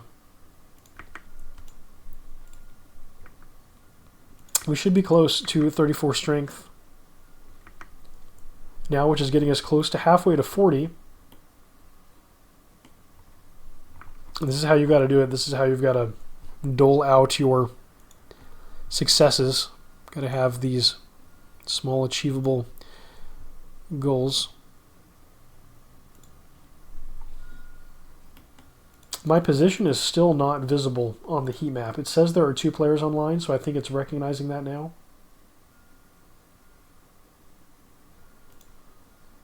Player type, player killer. Yep, that's me. A regular player killer. 80 players on preservation now. That is very cool.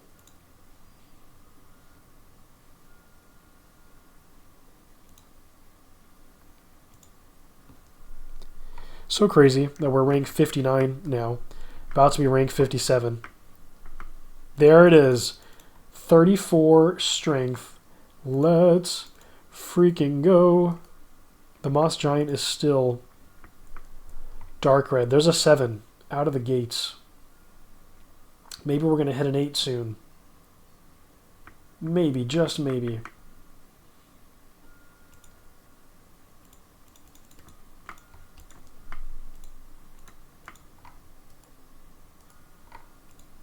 Something I like about RuneScape is the feeling of constant progression. You're always moving forward. There are definitely setbacks if you die, but it's not so bad. Like sometimes you can have very high risk deaths, but a lot of times it's about just continuously, slowly continuing to move forward.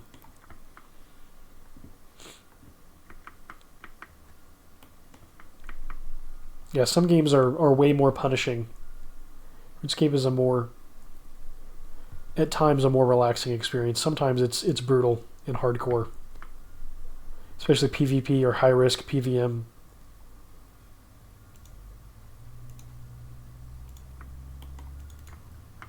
But this is just some chill, some fun, relaxation. Honestly, is what this this kind of a gaming session amounts to.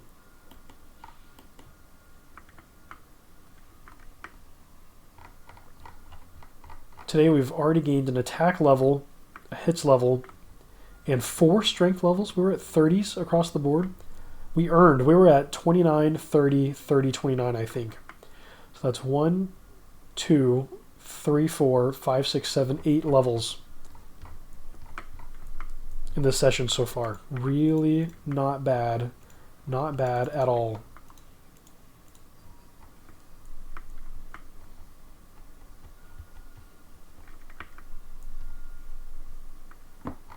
And on RuneScape's birthday. 24 years. 24 years on RuneScape. Let's go check out, just to have other things to do while we're playing. I'm going to go to Steam. Let's check out the Brighter Shores page, see if there's anything. Lag. There we go. See if there's anything interesting going on over there. You know, kind of a fun thing to do on Steam is to follow a certain game's like developers page. See if maybe you get spammed with some Brighter Shores audio. No, that's good. It's in early access right now. Let's see if we can find some news about Brighter Shores.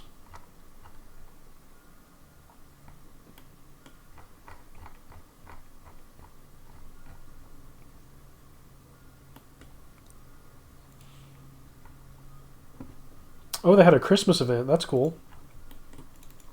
I was so busy around Christmas, I literally could only play like on my Steam Deck or not on my PC at all.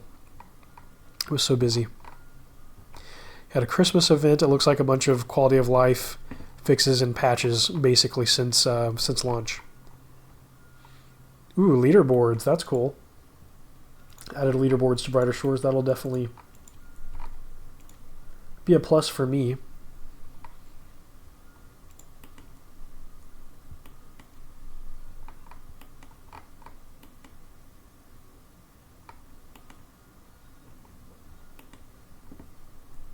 A 6, a 2, a 0. Already down to 13 hits again. Wow. It's the kind of thing that makes me think, should I be training defense? Hoping that enough offense counteracts it. There's a 7. Nice. Yeah, scrolling in, it really looks like a lot of quality of life and bug fixes.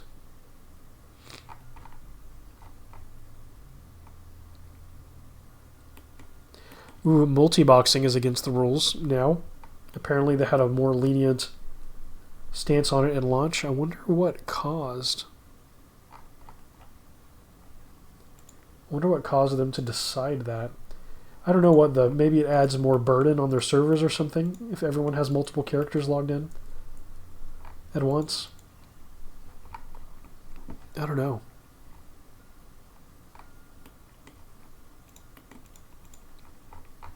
So yeah, nothing major from Brighter Shores. There should be more episodes under development, but it looks like no mention of that. Brighter Shores has an episodic design, and you have specific skills tied to specific regions and episodes, which is kind of cool. You unlock a skill in a certain region, and that region is a hub for training it, but then it might also send you to other regions to train the skill or to do something with the skill, even though it was unlocked and mostly used in a particular region. Which is pretty cool. I like it. Liking how it works.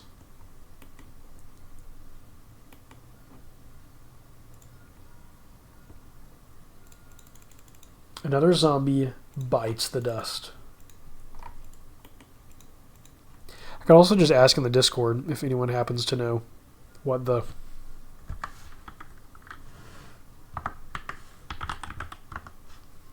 ID for a zombie is on the high scores. Someone else probably knows it and can get there more quickly than me.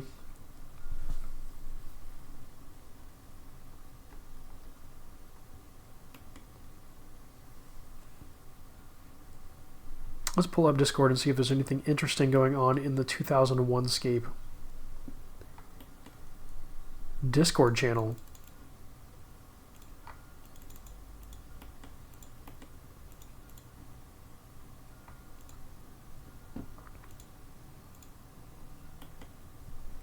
That is currently loading.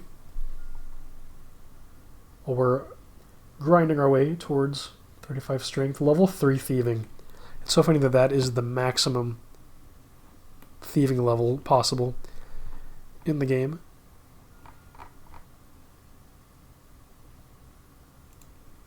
Okay, let's head to OpenRSC into 2001Scape.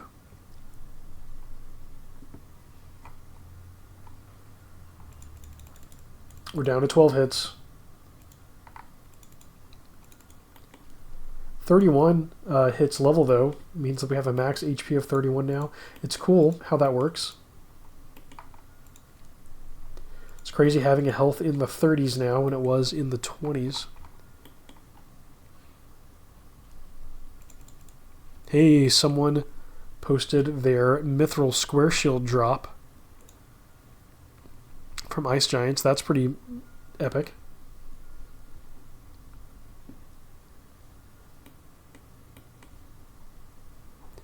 From T-Virus. That's funny. Yeah, the OpenRSC Discord is pretty cool. Hey, a pretty good level. Nice, 21. Let's see. Let's go check out our total level. Yeah, total level 384. Wow, that was a fast update. 203k XP. We're gained like 10k XP in the session thereabouts. Like, we really are making good headway with our grind sessions. We are whittling down this gap between us and the strongest attackable creature in the game. One step at a time. 384 total level. Total XP 203k, 0.5. 57th on the high scores. We were just at 60 to start the session. And the player ahead of us, Bullrick, is at 386, so we only need 3 more levels to move up another spot on the high scores. And these small goals are manageable and attainable and motivating. Motivating to keep moving forward.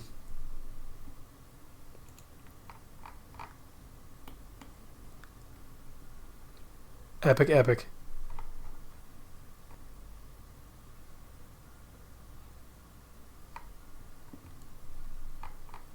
Wow.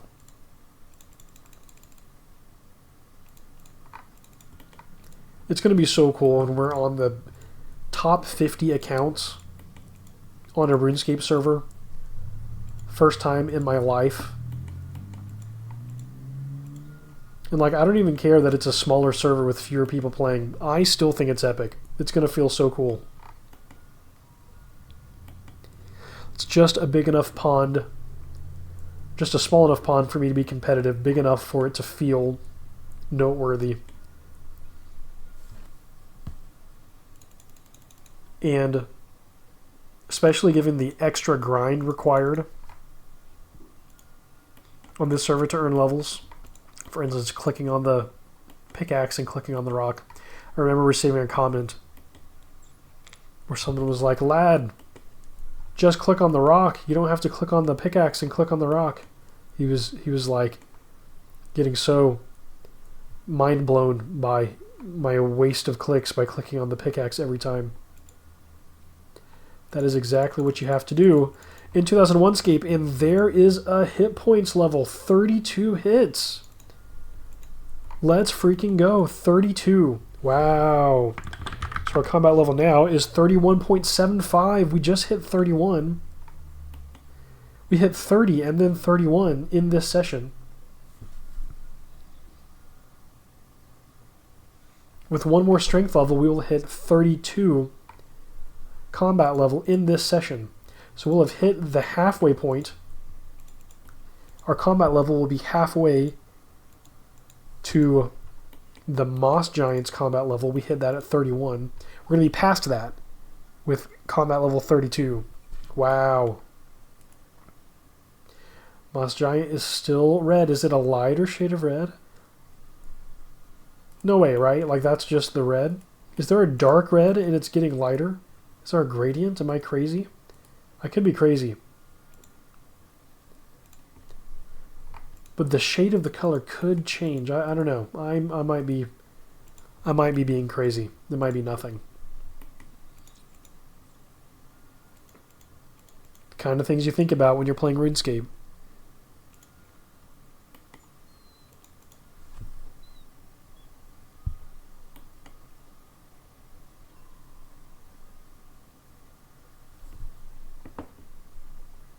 I want to see an 8. Give me an 8 hit splat.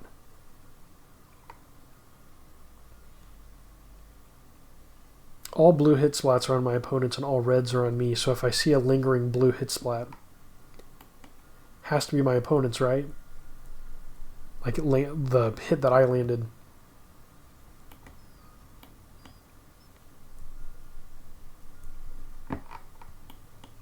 I love how well this works as a game. Like, this is so simple, but it's so fun. And the graphics don't even have to be great for it to be a fun time.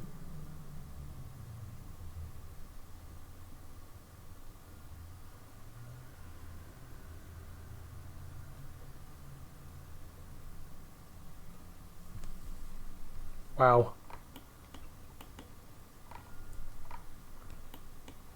It makes me want to just like throw up a simple game for people to playtest and iterate on. Because I've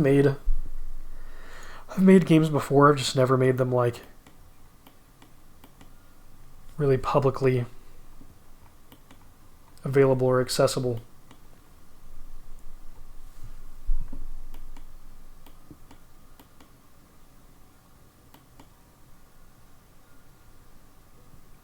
Because this is cool. This is like simple. Like it was probably hard at the time. I don't know why I have so many crossbows. Just keep picking them up. Those drops. We got some arrows for PvP just in case. Just in case we'd be in a bit of trouble though. Really would.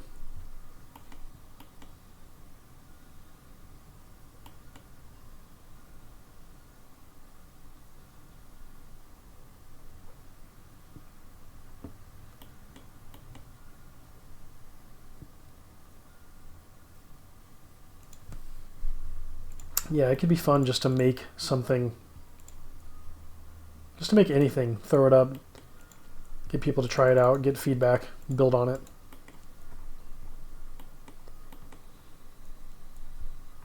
Would be pretty cool.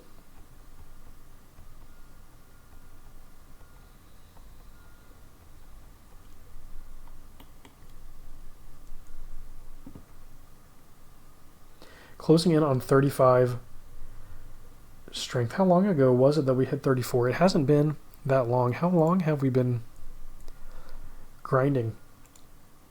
Around 2 hours. We've gained 4, 5, 6, 7 levels at a minimum. 1, 2, 3, 4, 5, 6, I think, plus 4 is 10. Have we really gained 10 levels in 2 hours? I might be doing my math wrong, but it seems like it's been a really good session. We've made a lot of progress. We've also gained the Pray Good levels, which I can't forget those. Wow, total level 386. We moved up to the 56th rank already. We got 3 levels. So we got a hit, what, a strength and a Pray Good, all in that little time frame. Ooh. We switched zombies. One of them has low health, the other is full. It's this one. Yeah, there we go. Take the bones, then go back into combat.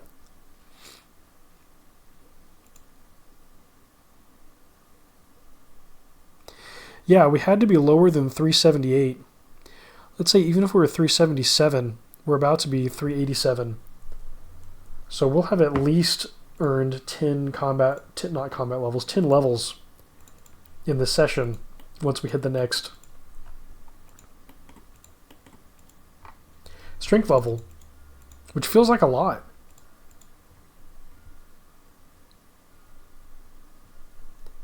Yeah, that's some pretty quick growth, and it's also happy when, like, let's say we push forward on strength. Like, I know each strength level is getting bigger and bigger, so it's taking longer to hit each level. But then I know that we're going to switch back to attack and defense, and suddenly that's going to feel like it's even faster because it's less XP to earn that level, and we have all of the bonus damage that we're dealing from our advanced strength level. So makes you feel like you're going to earn those levels at a deal. At a deal for time, it feels like. At least that's what it feels like. Ooh, what did I pick up? A tinderbox. Don't need that presently.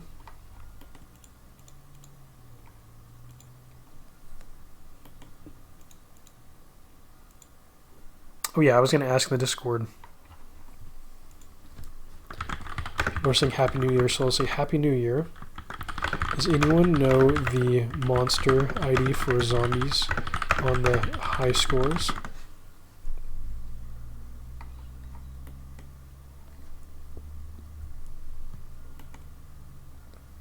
See if we get a response from anyone. Looking for an 8. I want to see it. I want to see Theoin land an 8 on a zombie.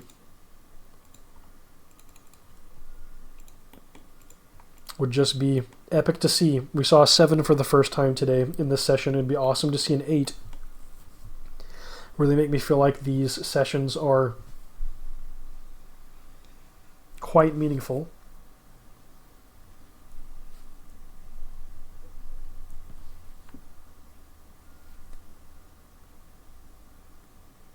Awesome that we hit all 30s and we already have we've already made a big attack towards all 40s. You just want to feel like your time is making progress. And when you don't see the XP, the XP bar moving, when there's such a gap between levels, just psychologically, you've got to psych yourself up to keep grinding. All kinds of things psychologically are trying to tell you to stop grinding, like, oh, you're not making any progress, is what it might feel like, because the timing, the pacing is off for your reward center, especially if you play modern games that give you payoffs more quickly. This is like more delayed gratification. And then it feels so good and epic when you do receive that delayed gratification, the reward for your grind when it pays off. So Theoin is ranked 56 on the high scores. 55 is another easy pass. Hudis is ranked 55 with 387. We're at 386. So 2 more levels of any kind, and we will be tied with Hudis. Now the tiebreaker is total XP. We have 205k XP now, and Hudis has 212.5. So we'll actually need 2 levels to pass and become slot 55 on the high scores. And then after that, Clue is in rank 54 at 397. Hudis is in 387. Clue is at 397. So there's going to be a 10 total level gap between the 55th and 54th slots on the high score. And as we move up, it'll become more normal to have these bigger gaps of more levels in between each rank. That'll just kind of become the norm. Lots of names that I recognize in the high scores here. There's a 7. We won an 8, but there was a 7. That was good. Lappy, Slayer Music, Sky Coffee we met, Eero, of course, RuneScape. These are all names that we know, and you probably know if you've been watching the series, if you've been keeping up. Earlier on, 2001Scape had more of a population. We were running into these players left and right. There's lots of servers, though. There are lots of RuneScape private servers, and so it's easy to see the population wave increase and then decrease.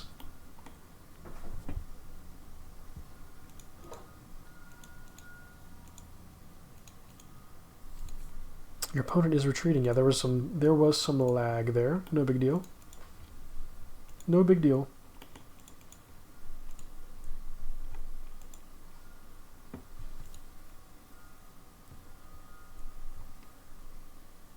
.35 strength is going to be epic. Cannot wait to see an 8 land.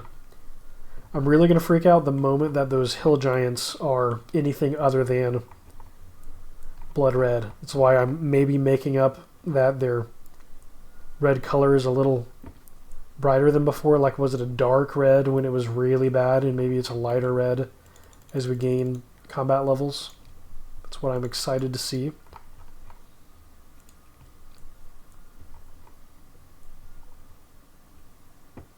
And if we've been fighting creatures 6 to 7 levels below us, the zombies are going to be 8 levels below us. So is it time to move up to a better creature, or do we still keep training on zombies? I don't know.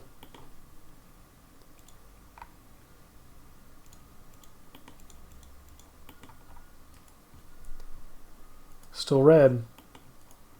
Hill Giants at 62. Hey, at combat level 32, more than just being halfway to the Moss Giant, we'll be 30 combat levels below the Moss Giant. Another tiny milestone. Again, a trick of playing RuneScape and getting yourself to continue grinding is coming up with these tiny milestones.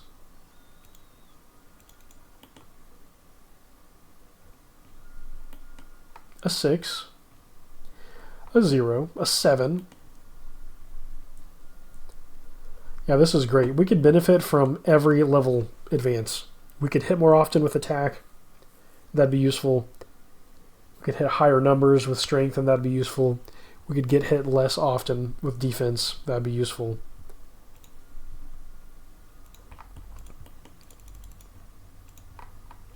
Everything we do is helping us to progress, to move forward. Keep moving forward. Keep making progress.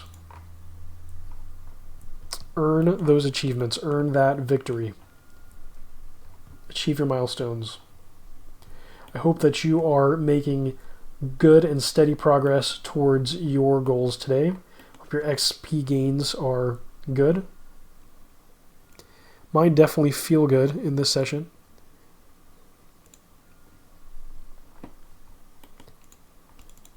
Closing in on 206k XP. We are really making some XP gains.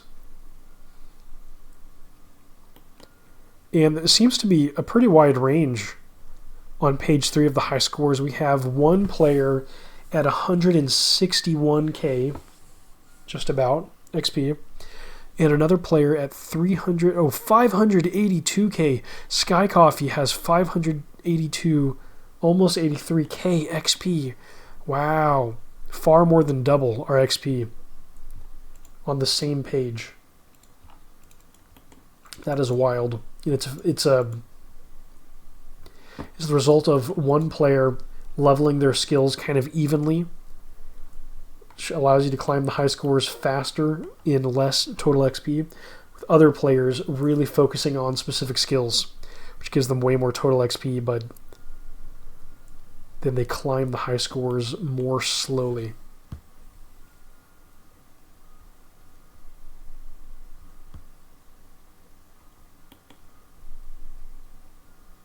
Wow, wow, wow. Let's look at the fighting high scores. And there's a strength level. Let's freaking go. 35 strength. Combat level should be 32 now. It is 32 combat level. Take a look at the Hill Giants. Deadly Red Spider is light green now. Oh my gosh, I feel like I remember that being red. Hill Giant is still red, but is it fading? Is the color becoming less scary? I don't know, it could be. Deadly Red Spider, though. We can kill easy. Is there just a jump from 36 to 62 combat level of opponents in the Verac sewers? They really have this just like twice as deadly, supposedly, creature right next to all these lower level things. That's wild. Yeah, we could go get spider eggs. Do we need that for a strength potion or something? Or is it for a dye? I can't remember what we need the spider eggs for. Is it limpwort and spider egg? I don't know. I'll have to go back and ask the apothecary what they need for a strength potion. That is so cool. 35 strength. Let's freaking go. 5 away from 40 strength. I was going to look at our fighting. I guess I still can. Are we on the 5th page? Are we even in the top 100? Combat is like the... Most people that are going to play RuneScape are going to engage in combat. It's one of the most fun aspects of the game for most. Yeah, I don't think we're even in the top 100. On the high scores, you need to have an average combat level of 30 to get on the high scores, of which there's only 120 people, period, on the fighting high scores. So there's only 120 people that have ever grinded their stats to their melee stats to an average of 30 on the 2001Scape server. Darkblade is in rank 120. Theoin, with a combat level of 32, or a fighting level of 32, is at rank 107. So we are on the last page of these high scores, but maybe only today we actually even got on it. So we obviously have gained a lot of positions. Yeah, there are 1, 2, 3, 4, 5, 6 people at combat level 30. 1, 2, 3, 4, 5, 6 people at 31.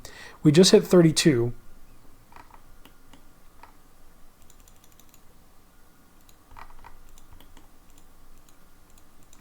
And so one more combat level, and we'll be on the 5th page. And actually, we're going to jump all the way to the top 100 if we get one more combat level. Once our combat level is 33, top 100 fighting accounts. We have almost 17k XP in our melee skills. This is cool stuff to see. The data, the numbers in RuneScape are always fun to follow along with.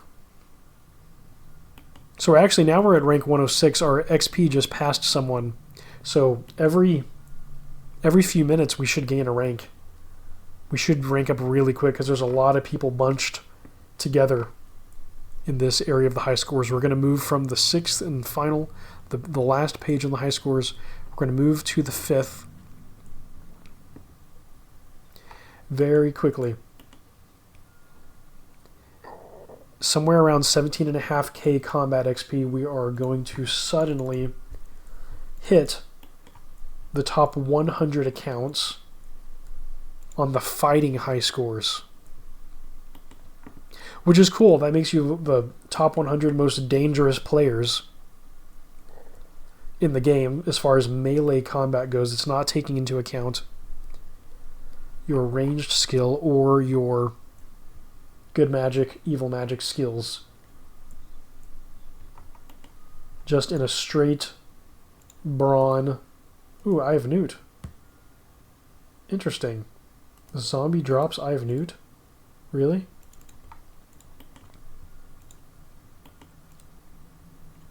I feel like that has to be a kind of a rare drop. Like, I don't think I've seen that very often. Do y'all remember seeing that? Yes, I really don't.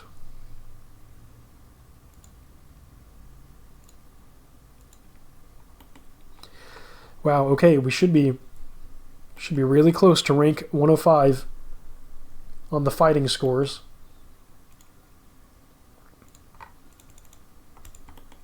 And putting us on the 5th page of those high scores. Moving up in the world, moving up in the world. All the progress. These skeletons that were so dangerous. I remember them being yellow. Now, bright green.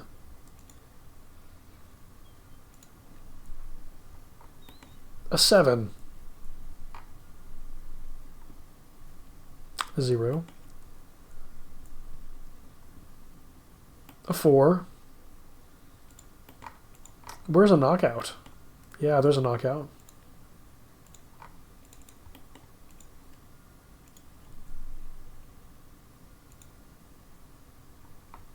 Rank 105 is Scaping, is the name of that player that we're about to pass. And then 104 is Later Bozo. That is funny.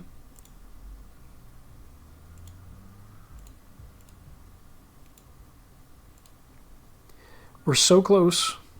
Just a few XP away. Another zombie kill or two and an update to the high scores, and we'll be there. Then I need to jump back to overall and see, I think, did we tie someone or did we jump ahead of someone in the overall high scores? I'll give it a second to update and see. Oh, wow, we jumped over Scaping and we jumped over Later Bozo. It's saying that our combat level is 32. Is that accurate? Yes. Yeah, that's what we just earned. Okay, 32.0. That makes sense. With 17k and 58 XP, puts us in 104th place. We're actually only a couple hundred XP away from the 100th slot, so it won't be long and we'll be top 100 accounts on the fighting high scores. If I go back to overall, to page 3, we are in 56th behind Hootis. We're both at total level 387, but Hootis has a 6k XP advantage on us. So we just need one more level at all from anywhere. It could be hits, it could be pray good or evil, it could be strength, any level, and we will be ranked 55 on the overall high scores. This has been awesome. This has been productive.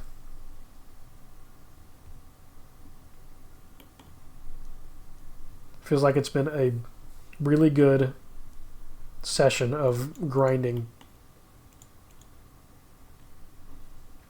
Let's see, let me look up the RuneScape level curve. Since we're able to see how much XP we're earning and how quickly, now I want to relate that to the level curve. Let's see, RuneScape level curve XP. Okay. I want to see a list. Experience table.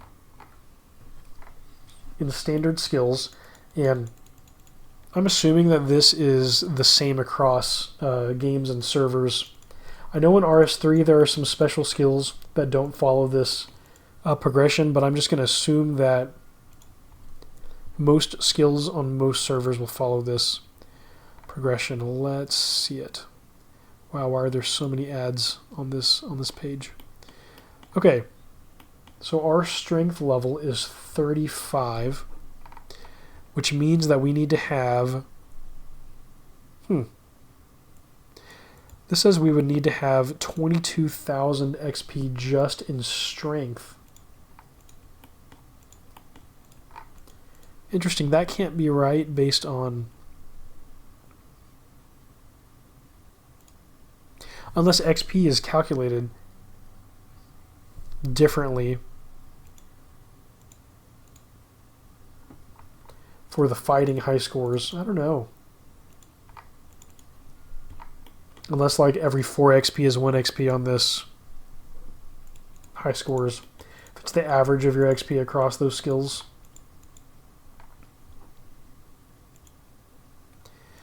Yeah, I'm not sure, actually. I'm not gonna look it up, but I'm gonna assume that now that makes me think that RuneScape Classic or 2001Scape might have a different reduced level curve. I don't know. I don't actually know the answer to that.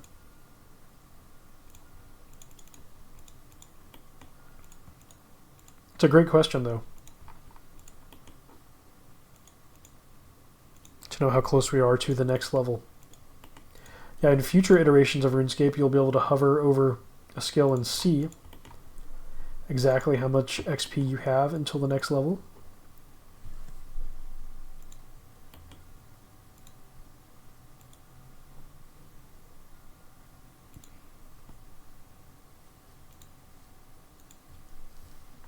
This has been such a fun time, though.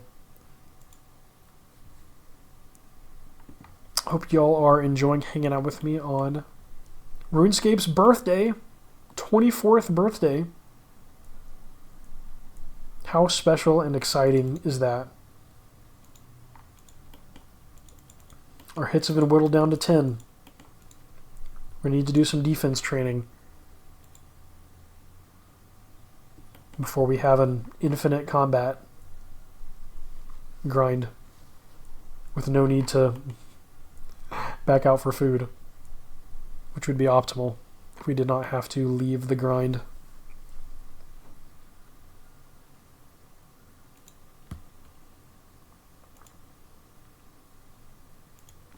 On the 5th page, we're at rank 102 now in the fighting high scores. Down to 9 hits, though. Maybe we should train defense just to try and not have to go back anymore.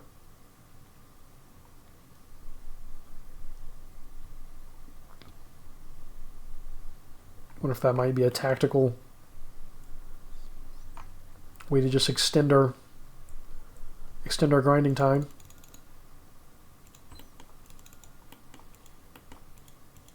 So all the time that we're collecting food, right, to stay in combat, we are not gaining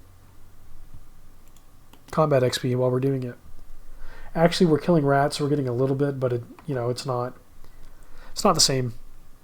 Not the same at all. 102. Overall, 56. 35 strength, 31 attack, 30 defense, 32 hits. This is not too shabby, y'all. Not too shabby at all.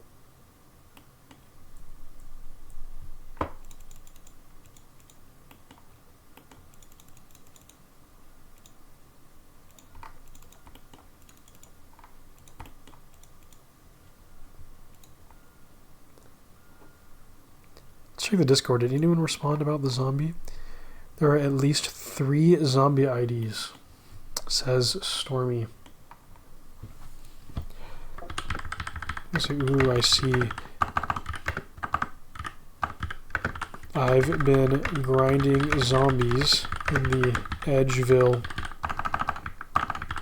dungeon and was curious at where I'm ranking.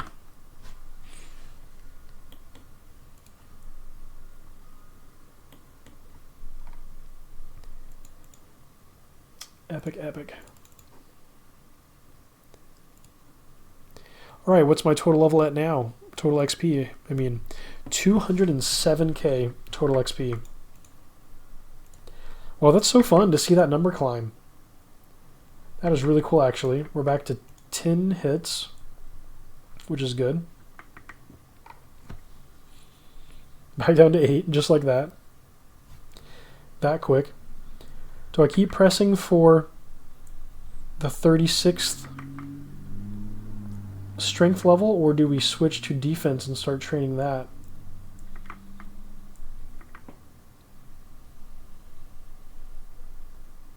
Do I eat another pie? I'm not sure. I'm not sure what the right answer is.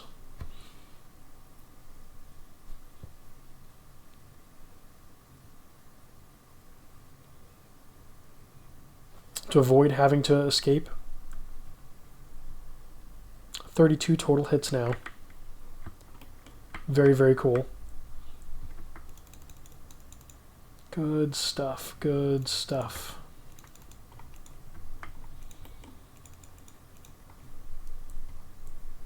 Keep the XP going.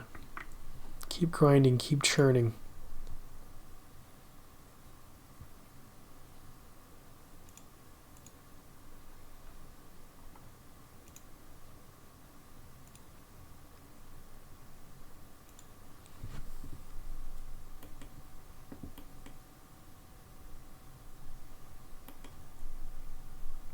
Yeah, this has been so much fun.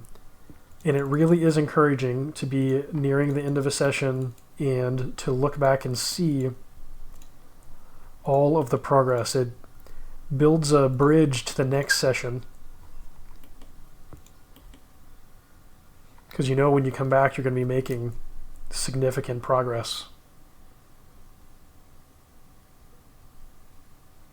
This is all relative. It feels like we're making fast progress compared to how fast it was coming before. Which really, all of this, if this is not just gut feeling, if this is factual, all of this says that it's better to grind against a lower combat opponent with fewer times that you have to go back for food than it is to grind against a tougher opponent that gives you more XP per kill, but you can't just run through them quickly, and you have to back to eat regularly. So the zombies really are a perfect training ground for us at this point.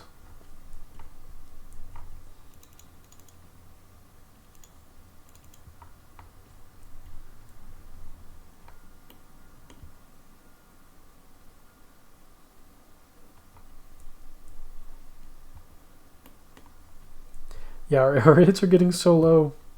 I really want to just keep grinding strength, but oof, with it getting so low, I might have to switch things up and take a stab at defense for a while. We could even go back and forth.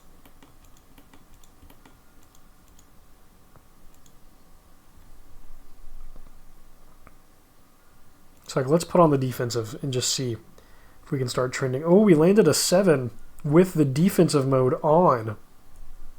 So that is actually really good to know. That we can roll a 7. Ooh, and we took 2 hits on defensive mode. We're up to 5. Let's be careful with this. Let's be careful with this, but I'm gonna risk it a little bit to try to conserve pies.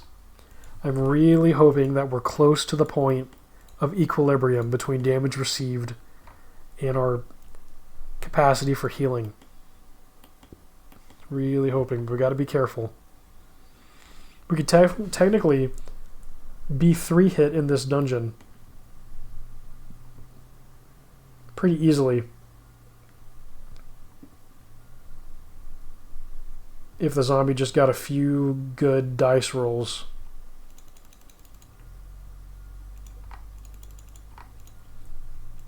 Yeah, so defense levels are going to be the difference for us.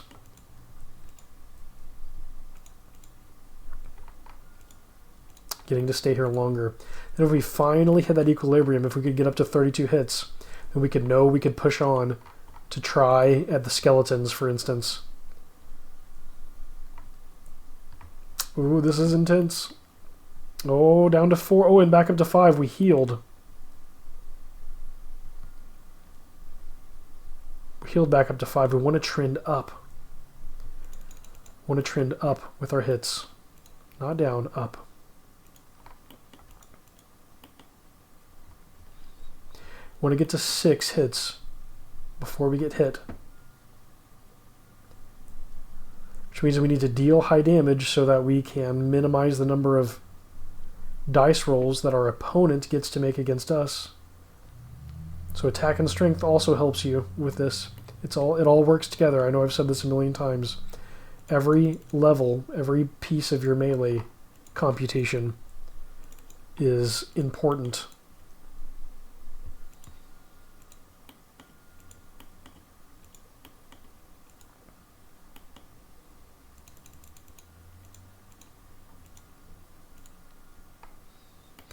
There we go, back to 6 hits. See if we can get through this fight without taking any damage.